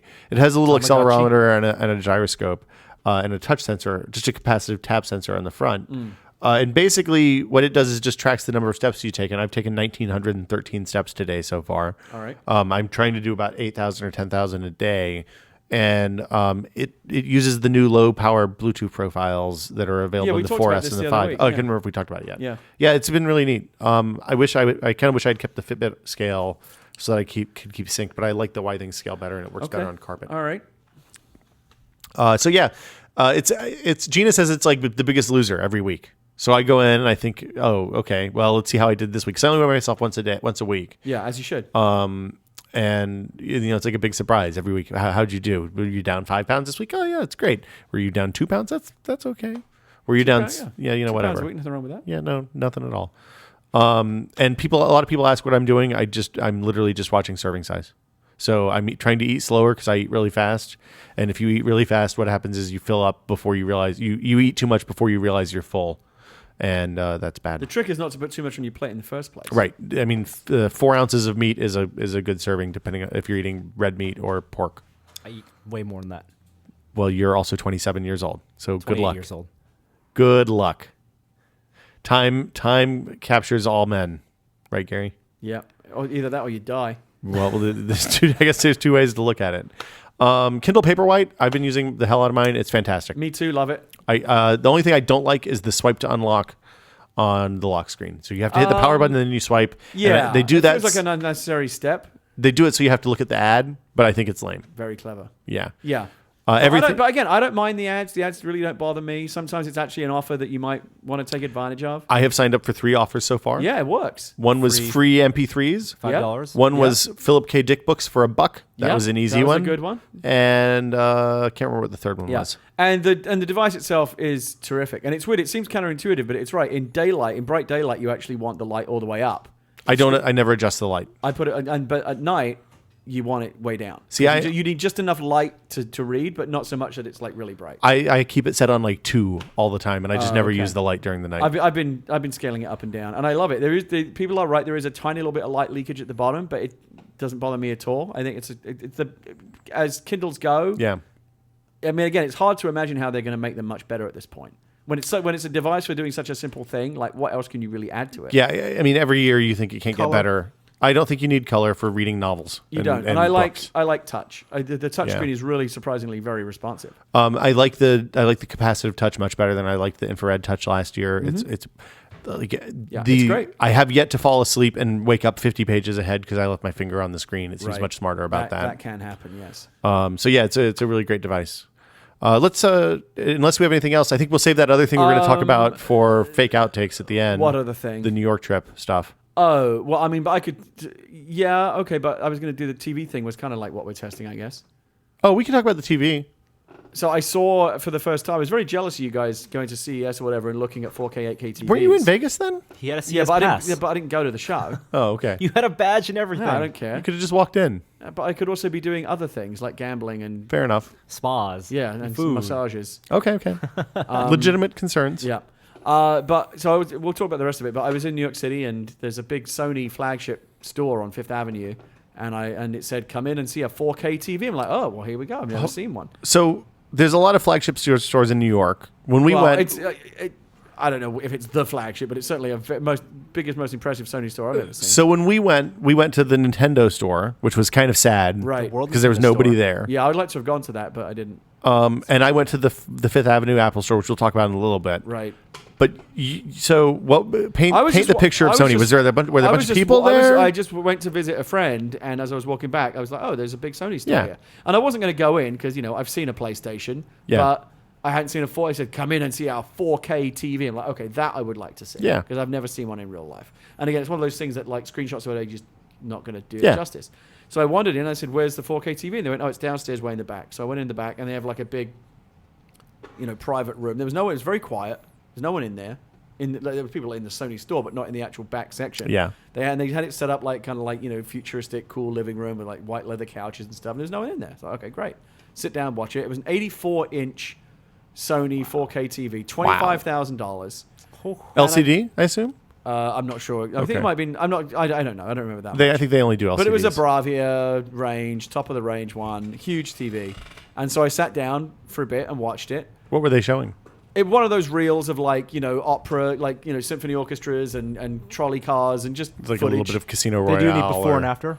No, there was no actual real film, from a real movie. I'd like to have seen that. It was just like the kind of shit they show when they show off HD. Like here's some flowers. Okay. And here's some people walking around Vienna. Was there a pan of here's here's a beach 1080p at sunset? And then No, they 4K? didn't. No, they didn't do the split screen comparison. Oh. And I wish they had, because where I was going with all this was, I got to tell you, it didn't look like night and day difference from 1080p to me. I was like, yeah, that's really high def, but if you told me that was just 1080p, I'd believe that too. It wasn't like, oh my god, the sharpness, it's so amazing. Well, it's with 84 inches. So if you have a smaller screen, right? If it was something like a 57-inch screen, right, with its 1080p. If they'd have put two sides, I think they should put a 1080p 84-inch next to it, and so you can go, oh yeah, I can see the difference. But as I'm looking at it, I wasn't really seeing it. So when they showed us that stuff, the other thing is your brain kind of fills in detail. So if you're looking at a person, you know that they have hair on their face, then you kind of think, oh, that guy has a beard. And here's what in my head, I know what a beard looks like. So when you're looking at the 4K, if you don't have the point of comparison, you kind of fill in the details for yourself. And you're like, oh, this just looks like really great HD. I think and then you realize it doesn't. I think we're going to get there, and it's going to be great. I mean, these days, especially in this digital age, a lot of movies now are being shot. The native resolution of Red and the new F65 and these high-end cameras is 4K. And the film transfer, the scans for transfers from film have been 4K for years. So when these TVs in 10 years or whatever are commonplace, the way 1080p TVs are now, that will be the first time you're actually getting totally lossless video from the original theatrical version of the movie. Well, 35 millimeter, it's around 4K. It's 8K. Well, but I'm depends on the grain of the film. I'm talking about, say, movies that are shot on the Red or on the Viper or on the F65. Those high-end cameras, that will be a perfect pixel for pixel rendering of the image, and that's going to be cool. I'm just saying, I don't know how much better it's going to look than 1080p. I don't. I think. Whereas the jump from the projector and the compression too. Well, yeah, I was going to say the jump from standard def to high def, to even 720p 1080i, whatever, was immediately noticeable by most people. I think you have to have the difference between uncompressed audio and high quality compressed audio. You have to have pretty specialized equipment and a good viewing experience just weird, to the notice the difference. Between 480 and 720, you can see it immediately, but from 1080 to 4K, it looked really good, fair. But I wasn't seeing a big difference. I think it's going to matter much more for people who have huge TVs or projectors or stuff like that than for a dude who has a 50-inch TV or 40-inch TV in his living room. So I didn't feel like dropping $25,000 on that. Oh, did you think about it? Yeah, well, I mean, even if they wanted to give me a free one, I'd be like, well, what the fuck am I going to watch on it? I can only watch people walking around Vienna for so long. So the big takeaway for us from CES this year was that upscalers, where upscaling was bad with 40p content, DVDs or whatever, to going to high def, I think we'll see much better experience with upscaling on 1080p. Is cool, but we want the next level of real native 4K content. And that's years away. I understand, but what I'm saying is the effect of upscaling is much better when you're starting with more data to begin with, and you have better processing, more power in the upscalers to actually do more stuff with them. How far away do you think the next, and whether or not it's going to be physical media, I don't know, but when is commercially available 4K media going to be the thing? Next winter. It has to be physical media, because you're not going to be able to download a 70 gig file. Right. So when are they going to be 4K green rays, whatever the fuck we're going to call it? When are they going to be in the stores? Next winter. You think? I think we haven't heard anything from a standards body or anything. At CES this year, we'll see tons of 4K TVs. Yeah. There's a lot of upscalers, and those TVs will go on sale in the summer, and we're going to need media. If that's the case, then the standards bodies and the content providers have to have been talking about it for the last 3 years. They're piping it over HDMI still. I'm not talking about bandwidth. I'm talking about DRM, disk standards, menus. All that stuff takes forever for them to work out. Maybe not. Well, maybe some demo discs. Or maybe it's just a new part of the Blu-ray spec. I think it's a new part of the Blu-ray spec. I mean, because there's no reason 4K or something. Right. I mean, Blu-ray, they can do multiple layers now. So there's no reason you couldn't have a 4K Blu-ray. I think so. Then you have a 6-disc. It's 3D, 4K, 4K 3D, DVD, ultraviolet, digital copy, 6 discs. And we get to buy all our favorite movies all over. I'm not buying any movies good for ever me. Again. Book of Eli was shot in 4K. Oh, there you go. They'll Congratulations. re-release it in 4K and get some cash. There you go. It's good that you're such a humanitarian, Gary. As long as I get my rake off. I'm going to play some music and then we'll answer some questions. Emails? Well, but we do the other one. Emails. Because it's, we don't do emails. We do Emails. No. Questions. Boom. If you have a question for This Is Only a Test, the email address is podcast@tested.com. Send it in 45-second chunks. Under a minute is the maximum. Make sure it doesn't sound like you're recording from the bathroom of a train. Here is our first question. Hi, Tested Crew. Andrew from St. John's, Newfoundland and Labrador, Canada here. A little hometown trivia. St. John's is the oldest city in North America with the earliest mention going back to 1519, and it is the capital city of Canada's youngest province, having joined the country only in 1949. I have a question about using 2 iPhones with 1 Apple ID, and I haven't found an answer online. But I do remember that Will had mentioned him and his wife are using the 2 phones with a shared ID. Does this cause any complications with iMessage now that it is tied to the Apple ID, or any other functionality on the phones? My wife is a new iPhone user, and we'd like to have access to the same apps and content without mixing up any of our messages. Thanks, and always be testing. So You do this, don't you? Yeah, so I do this. I dug into a... Is that within the terms of use? I don't care. I mean, if I bought a DVD, then my wife and I would both be able to watch it.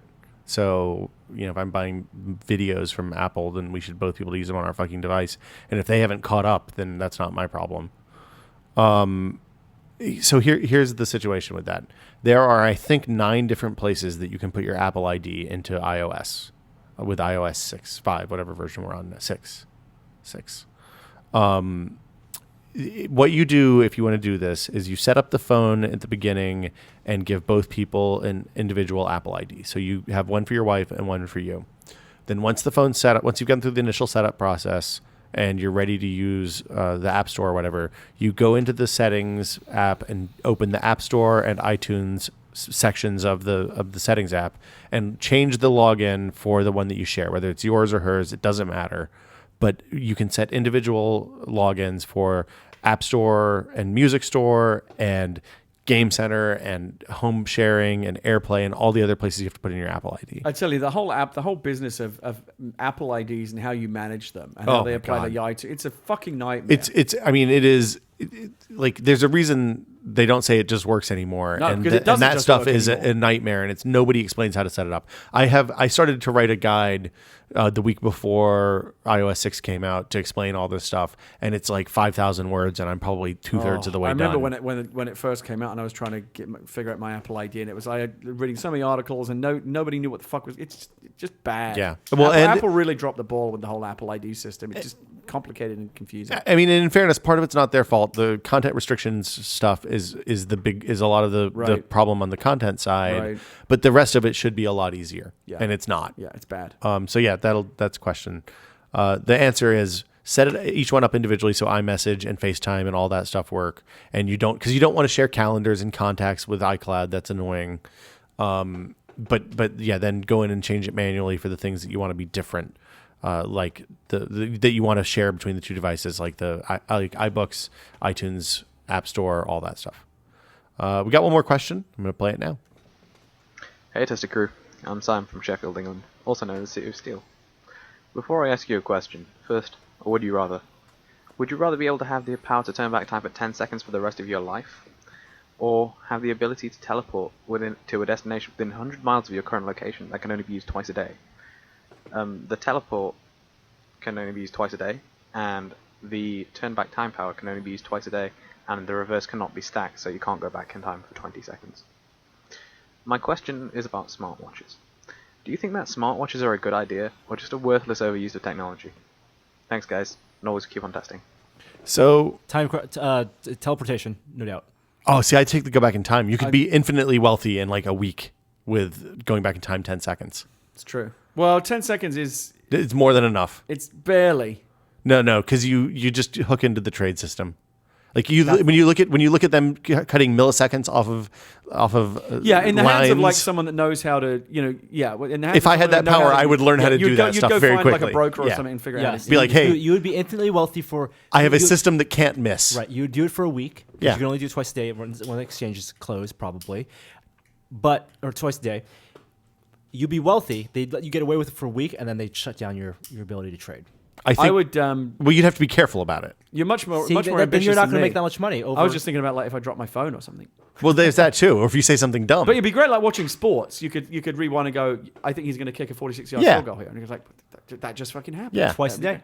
Yeah. Teleportation, 100 miles. That's not enough to get you from here to LA, but the time takes to travel, you'd gain in travel time, commuting time alone. You'd have an hour. you would definitely want to every save day. it though. Like you'd be Yeah, really, but- you'd be really pissed off if like if you chopped your finger off but you've burned your two things just telling people to fuck off. Well, you and only then use one a erasing it. day. The other one's in reserve.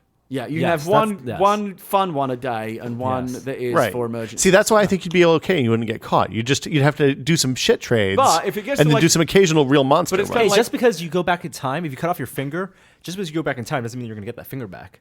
Yeah, you do. Yeah, because you go back to 10 seconds. And you just say, before "Hey, cut your don't cut your finger Yeah, off, just don't do dumbass." it. No. Yeah, You it's know like- what's it's like gonna the- It's like happen. the dagger of time. Yeah, That's exactly what He it didn't is. specify that. He should That's have. that. If the I- implication is, if you go back in time, Why does your body revert in time? If you keep the memories, then your body's not changing. Well, then if you don't keep the memory, you're just going to keep. are there going to be two of you? If you don't keep No, the, but it's if you don't keep the memory norm, you're going to be stuck in an infinite loop. you No, you only twice a replace- day. You replace who you are. Yeah, with the knowledge of what happens 10 seconds in the Only- future. If you have the knowledge, you also have your body. No. Why is it just your brain that goes Because back? it's But if I chop this isn't a real if I thing. chop my finger off and go, oh shit, well I better go back 10 seconds. I go back 10 seconds, but I don't remember that's what happens. I'm going to fucking chop my finger off again. Exactly. So your body, No, if your brain goes back in time, no, your body no, has to no, go back no. in time because your brain and your body are the same thing. You're applying a level of reason that makes this no fun. Which makes my answer more correct. No, your answer is still the wrong answer. Because if you can go back in time 10 seconds, you don't have to work again. So your daily commute is irrelevant. Don't you think also though, if you got to the end of You'd the be day, Howard Hughes. If you got to like 11:59 and you know that midnight is when it rolls over, Yeah. and you haven't used your emergency one, Yeah. you would just tell someone to go fuck themselves and just to use it. I would walk up to you'd walk up to a cop, punch the Right. cop in the face, and then 10 seconds back. Whoa, hold on a You minute. jump What? 10 seconds. I mean, you find a bad cop. Punching cops. No, you do something that you're never going to be able to get away with in the real life. But why would you want to punch a cop? I'm just saying, it was just an example. Well, you you can need punch is a also- kindergarten teacher but this too. is also- Same thing, something really I would antisocial. rather have the one for the 2 times a day. One is a fun use one, and one is always a. I don't have to choose when to use it, but it's always an emergency fail safe. So if bodily harm comes to me, like if someone shoots me in the head, I can't say go back in Wait, time. and the 'cause I'm dead 100 yard, already. Then I thing, get how 10 specific seconds. can I be? Can I like 100 beam miles. 100 miles. Can I beam into a bank vault? Yeah, why Yeah, not? exactly. But then you have that. to steal. That's Exactly. against the law. Yeah, I don't want to do that either. You don't want to get caught. But of course, if But you get you're caught, you could get stealing. beam out. You're stealing. No, I'm with not. stock I'm exchange. manipulating the system. I have a technological advantage. Technically, Here- yeah, it doesn't matter if you get caught because they won't be able to hold you for more than a day. Right. Here's the other problem with the teleportation thing. Teleportation. And also, They over go- time, you could technically go 200 miles a day. Over time, you could probably get pretty far away. Here's the problem, Yeah. though. Well, yeah, and if you stack Plus- it, plus- if you wait plus until like add in- 11:58. Plus add in your actual travel time, like actually do the traveling and then jump the extra mile, 100 miles. Well, but the ocean, you have a real problem because you can't use it. Like you can't get across oceans. You can't get across oceans. No, that's you right. just have to swim. You have to take a boat. Yeah. always be within 100 miles of a city. Although a really smart like FBI profiler would figure out the pattern. No, And would Isn't be this like, what Jumper was? kind of. Yeah. Jumper could be everywhere. Here's the problem. Here's the problem with your power norm. Is Okay. that your power is convenient to other people, whereas going back in time 10 seconds is useless to anybody that's not you. So Yeah, so I'd rather be magnanimous, No. have power that's That doesn't convenient fit, for that me doesn't fit your whole and- profile at all. hey, and Norm, other people. Norm, I really want a taco. Would you go get us a couple of tacos and come right back? You know, I want a taco right now. I'll see you in 3 minutes. Please, would you? You're not I going to use won't your do it. power for anything today, are you? I want to be. I think I just want to be greedy and have both. I want to be able to go to get taco. Doesn't work but that then way, so would smash you it in your rather? face and then rewind it 10 seconds. Here's your taco, motherfucker. No. But see, the thing is, you can do that. Norm goes and gets the taco, hands it to you. You smash in my face, and then I'm standing there. I'm like, The thing is, the argument you're making is going back in 10 seconds would be pointless. So I smashed the taco in Will's face, go back 10 seconds, but he's still got a taco in his face. he doesn't. Because you go back in time 10 seconds, you have the enjoyment of seeing yourself smash a taco in his face. His body doesn't. You go back 10 seconds where he's like, oh, where's my taco? But you I just don't. have- I don't think you you're understand how smirking time and giggling. travel works. Yeah. I saw You Looper. need to You read see that. Looper? No, I haven't seen Looper. Oh, You need okay. to read that Ryan Johnson post on Time travel. If about you're the going, four problems with time travel. It was a good post. If on you're going back in IO9 or time, something. it's like the Omega 8 in I think that's what it was called in Galaxy Quest. Okay. In Galaxy Quest, there was a magic machine. You go back in time. A plot for device. 8 seconds, because 8 seconds is enough to save your entire ship. And you use it once. And so the world, like, it's just like the dagger of time. You see the world, he who holds the dagger sees the world revert. Right. So Jake Gyllenhaal comes back from dead, even though he's stabbed. But the guy who holds the dagger, his brother, sees nothing, sees the world shift. 10 seconds, however long you'll release the sand. But if you're injured, the world's shifting, but you're staying injured. I don't buy into this theory of time travel. Let's put it out to the viewers and the readers. If you had the plot device which let you go back in time 10 seconds, so that you retain the memory of everything that happened that 10 seconds. Yeah. Do you also retain your physical? The being? memory is just a collection of electronic and chemical signals in a chunk of meat. Exactly. There's no reason that the meat doesn't have. have. The meat is just the medium. It's not it's RAM. What you're talking about is RAM. You don't have to have the RAM chips. Sticks? I can copy something from one piece of RAM to another. What we're saying is copying the state from 10 seconds in the future to the meat 10 seconds back. But So you're adjusting the brain. it's chemistry, man. It's simple math. Let's move on. Okay. That'll do it for questions this week. If you have a question, it's podcast@tested.com. Did the guy actually have a question? Or Yeah, is his it question: just what do you think about smartwatches? I Thanks think a lot, Will. I think they're dumb. I think they're less dumb now that the iOS supports them right. But since you can't have inter-app communication on iOS, and I'm an iOS guy, then I still think they're dumb. I don't want to check. I'm I don't want to check screaming emails out on a for watch. All Nice watch. All bets are off. I'm running out I of time, ordered a so Meta let's- watch. Let's move on. I'm going to play some music. We're going to do fake outtakes. If you have a question, it's podcast@tested.com.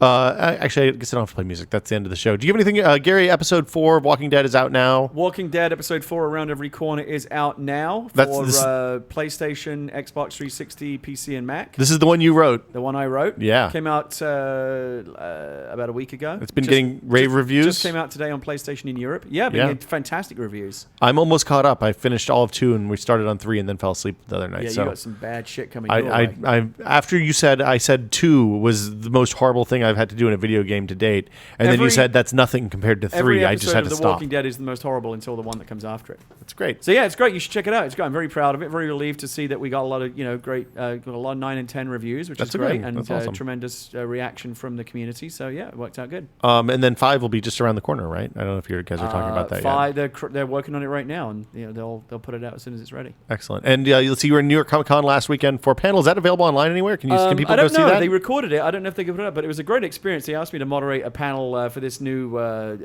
Aliens. It's Aliens Colonial Marine. Aliens Colonial Marines, developed by Gearbox, who did the Borderlands games, and to be Yeah, love published them. by Sega. Mikey wrote it. Mikey Newman wrote it. Randy Yeah. Pitchford, is the head of Gearbox, and they asked me to moderate the panel. It was all the Gearbox developers, and Lance Henriksen, who played Bishop in cool. Aliens, was pretty cool. He was a really, really nice guy. Is he part of the game? Yeah, he plays Bishop in the game. Excellent. Nice. Which was very cool. And he was a really nice guy. And I asked him about his previous video game work, if he had done it. He goes, oh, yeah, I was in a bunch of games. He was in Halo or something, wasn't he was he? in Mass Effect. Mass Effect, that's right. And he actually went, hack it out. I was like, oh, that's Nice. so cool. Oh, he's Admiral Hackett? He's Admiral Hackett. Wow. Yeah, Never guessed that. He dropped a hack it out that was just so perfect. Everyone went, oh, shit. So I've got an Android question for Aliens Universe. I don't know the answer to this. What?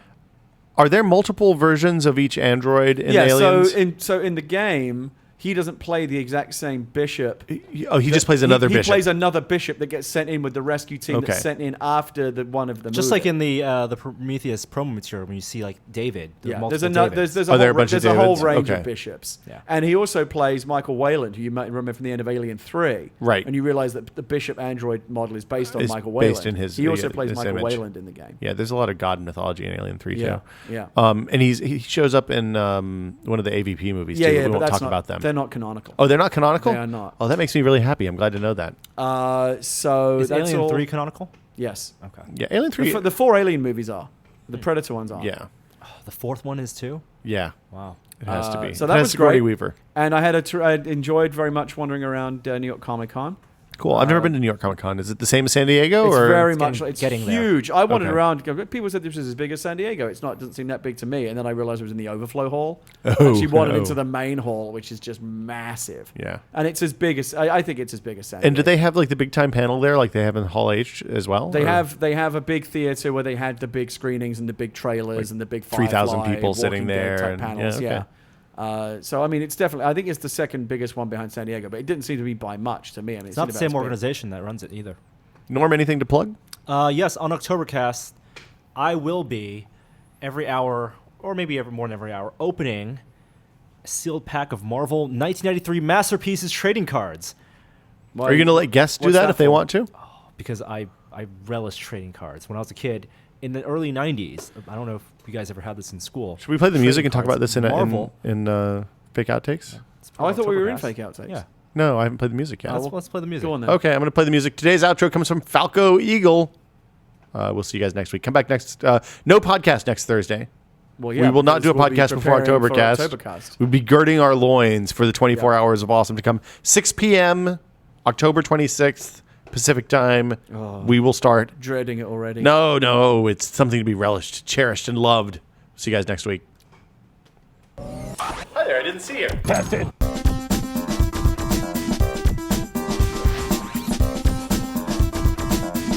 Rub Joey, Norm. Rub Joey, Norm. No. Norm, rub Joey. Is that what goes on when I'm not here? I don't remember what that's from. Rub Joey Rub Joey, Norm. for good luck. Or Genie. Was he? Genie Oh, he powers. was the genie powers. Yeah, that's right. Okay. Genie All right. powers. So sorry, you were talking about your Trading Octobercast cards? Two plans. things. Trading cards. Yes. When I was but 8 years old, hottest thing in elementary school were trading cards. Marvel Comics trading cards. Okay. They sold hundreds of thousands of boxes, millions of packs of trading cards. They're kind of expensive. Are trading cards always a scam? Kind of. Looking back on it now, They're like $4, $3 a pack. You get 6 cards, basically almost $1 a card, and it's a gambling thing because you want to collect all the cards. yeah. But but they had there's great some art. low percentage cards in there. Exactly. You had to buy, and it was expensive back then. It's like Magic cards, except you actually couldn't play a game with them. Just Did you collect get gum with them, or is it just the cards? just the cards? You put them Oh, in a they didn't have the binder. rock hard gum. No, I some like of the them would rock have hard gum. foil like shiny cards. You always Oh, want yeah, the those foil are the cards, prestigious legit ones. ones, and you'd buy binders and have the sleeves Right, and put them right. in and get the checklist and everything. But it's expensive. You buy a card and you can like maybe afford a couple packs of cards a month or something. So which were the crap cards? It was like Daredevil a good card or a bad card? Daredevil was pretty common. Like I think Spider-Man was pretty common. It was always like the cool like Silver Surfer card was the rare ones. Yeah. Wolverine was probably a Scrolls. rare one. Were Scrolls even the Yeah. thing No, yet? No, they were Okay. totally a thing. It's awesome being an adult. 'cause So I you could got like just- some vintage cards? I just went on eBay and for $24 bought a sealed pack of A sealed box. sealed box of 36 oh, so they're not packs like of cards. super expensive or anything. No, it's awesome. No, the secret of trading cards is that they peak in value the day they're released, Right. and then they go down from there. Okay. All right. So Yeah. you're going to open some of those. I'm gonna open some of those and show off some art All right. Very on, good. on camera. Also, Guns for Kids. Guns for Kids. Guns for Kids. Joey, I don't know if you know this. Joey is Joey Famelli. committing Joey, to- our producer and for compatriot. Octobercast, while he's producing Octobercast and running the camera, 1,000 push-ups in 24 hours. Yeah. I'm looking forward to that. push-ups. Yeah, We're training. We're on a break day right now. I'm training Joey.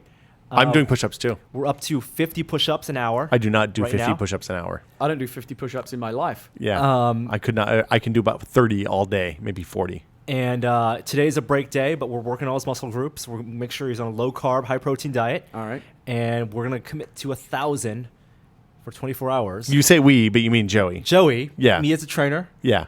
in the corner. So you're like, Like the Burgess Meredith. yeah. yeah. It's if this was Mike Tyson's Punch Out, died- you're the I died fat in the guy third in the movie. pink jumpsuit. We should get you a pink jumpsuit. And Or like that guy from Remo Williams. Yeah.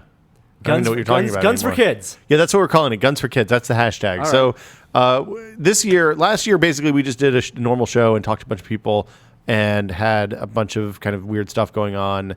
This year, we are going to have innovative new ways for you to commit to donating money to Child's Play in exchange for watching us suffer. Yes, we have some good things. Right. So Joey's going to do push-ups. Hopefully we'll get people to donate a certain amount of money per push-up. I don't think we would ask for $1 per push-up because that's kind of a lot. And if he does 1,000, it could cost you a lot of money. We're also going to have we have had some people donating some amazing stuff Yeah. for us to auction off. Yeah, we're going to have some good stuff. We have Let's at not- least, let's not we're not going to announce- spoil that now. No, we do have some good stuff. The kickoff post is on the site. So if you want to find out how to donate, You can donate right now. You can get Yeah. a start Yep. I think maybe if we hit like $1,000, we might do something silly before next the week. show starts. Okay. And we have a bunch of great guests. Jeff Green's coming back. Jeff Gersman's coming back. I think that's all the Jeffs we have. But we have some other guys coming that we're still working on, like final detail scheduling. Adam's going to be there. Who else? It's a good show all around. It's going to be good. Yeah. Don't wanna give away I'm too really much. looking forward to it. And I'm going to give myself off. I'm going to give myself the 24 hours off diet. So I'm going to eat a lot of junk food. Yeah. I'm going to eat a lot of sugary snacks.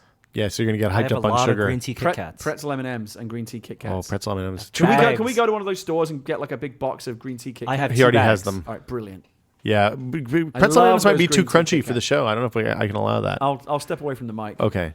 It's just Tay Zonde chomp. style. Test up with the mic to eat Very my good. green tea. We Kit painted Kats. the set. We've got set decoration coming. We're putting up some shelves. We're going to have all sorts of cool stuff in the background. We may have some special surprises, some memorabilia from the home office. I don't know if that's going to get here in time or not. Quite but, wonderful. we could not be more excited about it, and hope you guys will join us. Let's talk about your New York trip, because you went to so you followed in my footsteps.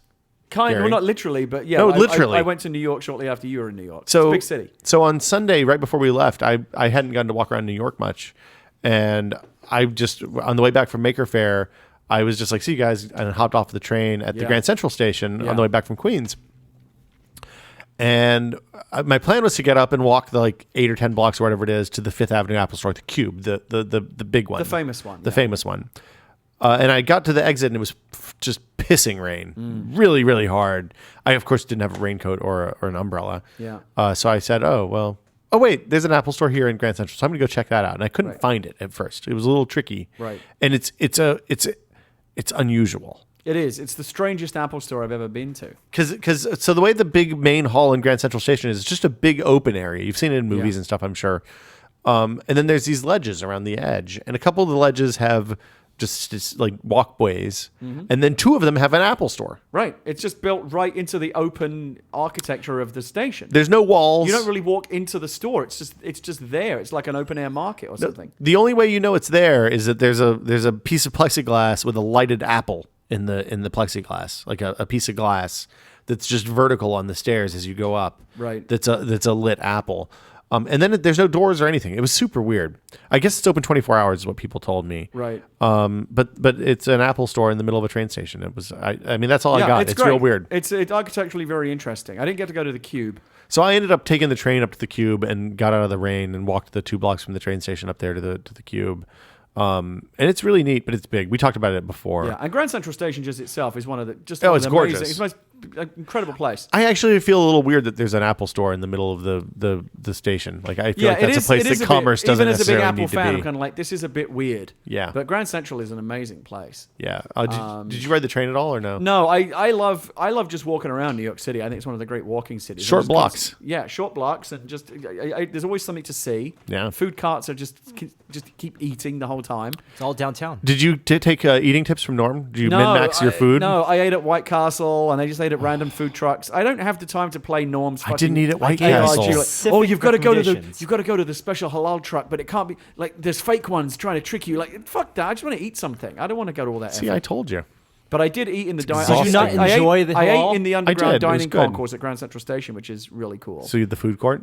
Yeah, I ate at The food underground court. dining concourse? That's the nicest way I've ever heard anybody say food court. But it's a really nice food court. What do they like the best Panda Express ever? Yeah, I actually ate at not the Panda Express. It was a Panda Express type place, but it was really good. Oh my goodness. And they had Like a a really steam good, table they had a really Chinese, good Indian okay. place. They have good food down there. Okay. And I did eat at White Castle because it's White. Anytime I say White Castle, I got to eat there. I'll get a sack of White Castle burgers. I haven't You had don't White get them out Castle here. in so It was long. good. They have new jalapeno crispy White Castle sliders that are so good. Have you ever had Crystal in the South? It's like White Castle, but it's southern. So you can get no. chili on your I haven't had White that. Castles. I did eat from a couple of. I got a couple of heroes from a couple of food carts, and Okay. mostly just ate on the run. I didn't really have a lot of time to like sit down and. You really were kind of eat in and meals. out real fast, Yeah. right? Yeah. But it was great. I went to Grand Central, went to New York Public Library, which is amazing. Just wandering around there, felt it was just really great. What else did I do? Obviously went to Comic-Con, and that was pretty much it. I was really only there for a couple of days, so I didn't have a lot of time to explore. But I love, New York. New York City's just great. It's love it. fantastic. I wouldn't want to live there because it does. After a while, it's like, yeah, this is a bit much, but it's a fantastic place to The visit. city closes in on you. Yeah. My hotel was right by the Empire State Building. I bet you had a tiny room. I mean, it's weird that at the Midtown hotels, you always check in and it's crazy expensive, and then you go into the room and it's the size of a closet. At home. It wasn't a big room, but it was very nice. It was one of those kind of boutique type hotels, Yeah. so it was very well appointed. And Did you have a bathrobe? I did have a bathrobe. Was it leopard print or was it white just like a bathrobe or white was one. it like black? Just like a white one. You know what Okay. I heard some hotels do now? They have a service where they drop off running shoes and I don't want shared running Actually, shoes. I really don't like the way hotels all over the world will gouge you on this. There was a bottle. I was thirsty. I wanted a glass of water. Yeah. And there's a bottle of water on the thing there, and sometimes it's complimentary. Yeah, But I like sometimes that. But I It's looked at it. It complimentary had a little card on there. It was a bottle of Smart Water, like a 750 milliliter bottle, and it said $6. And I'm like, you know what? Fuck you. Yeah. Somewhere somebody made a decision to say, you know, what can we charge you? What do you think? $5? And someone's like, nah, fuck it, make it $6. Yeah. So fuck you back. I'm not drinking your water. I just drank water out of the tap. The 6, well, you would have gone for the 5. No, I would have been offended. But it's the fact that they clearly just wanted that extra dollar. Oh, yeah. So screw you. You really stuck it to him, Gary. I did. I You stuck didn't it to drink the man. water.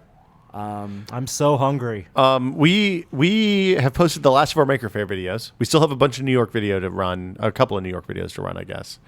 But if you haven't watched it yet, you should watch the Power Racing series video. It is it's my favorite thing that we saw in New York, I think, aside from the space shuttle, which is a piece of history.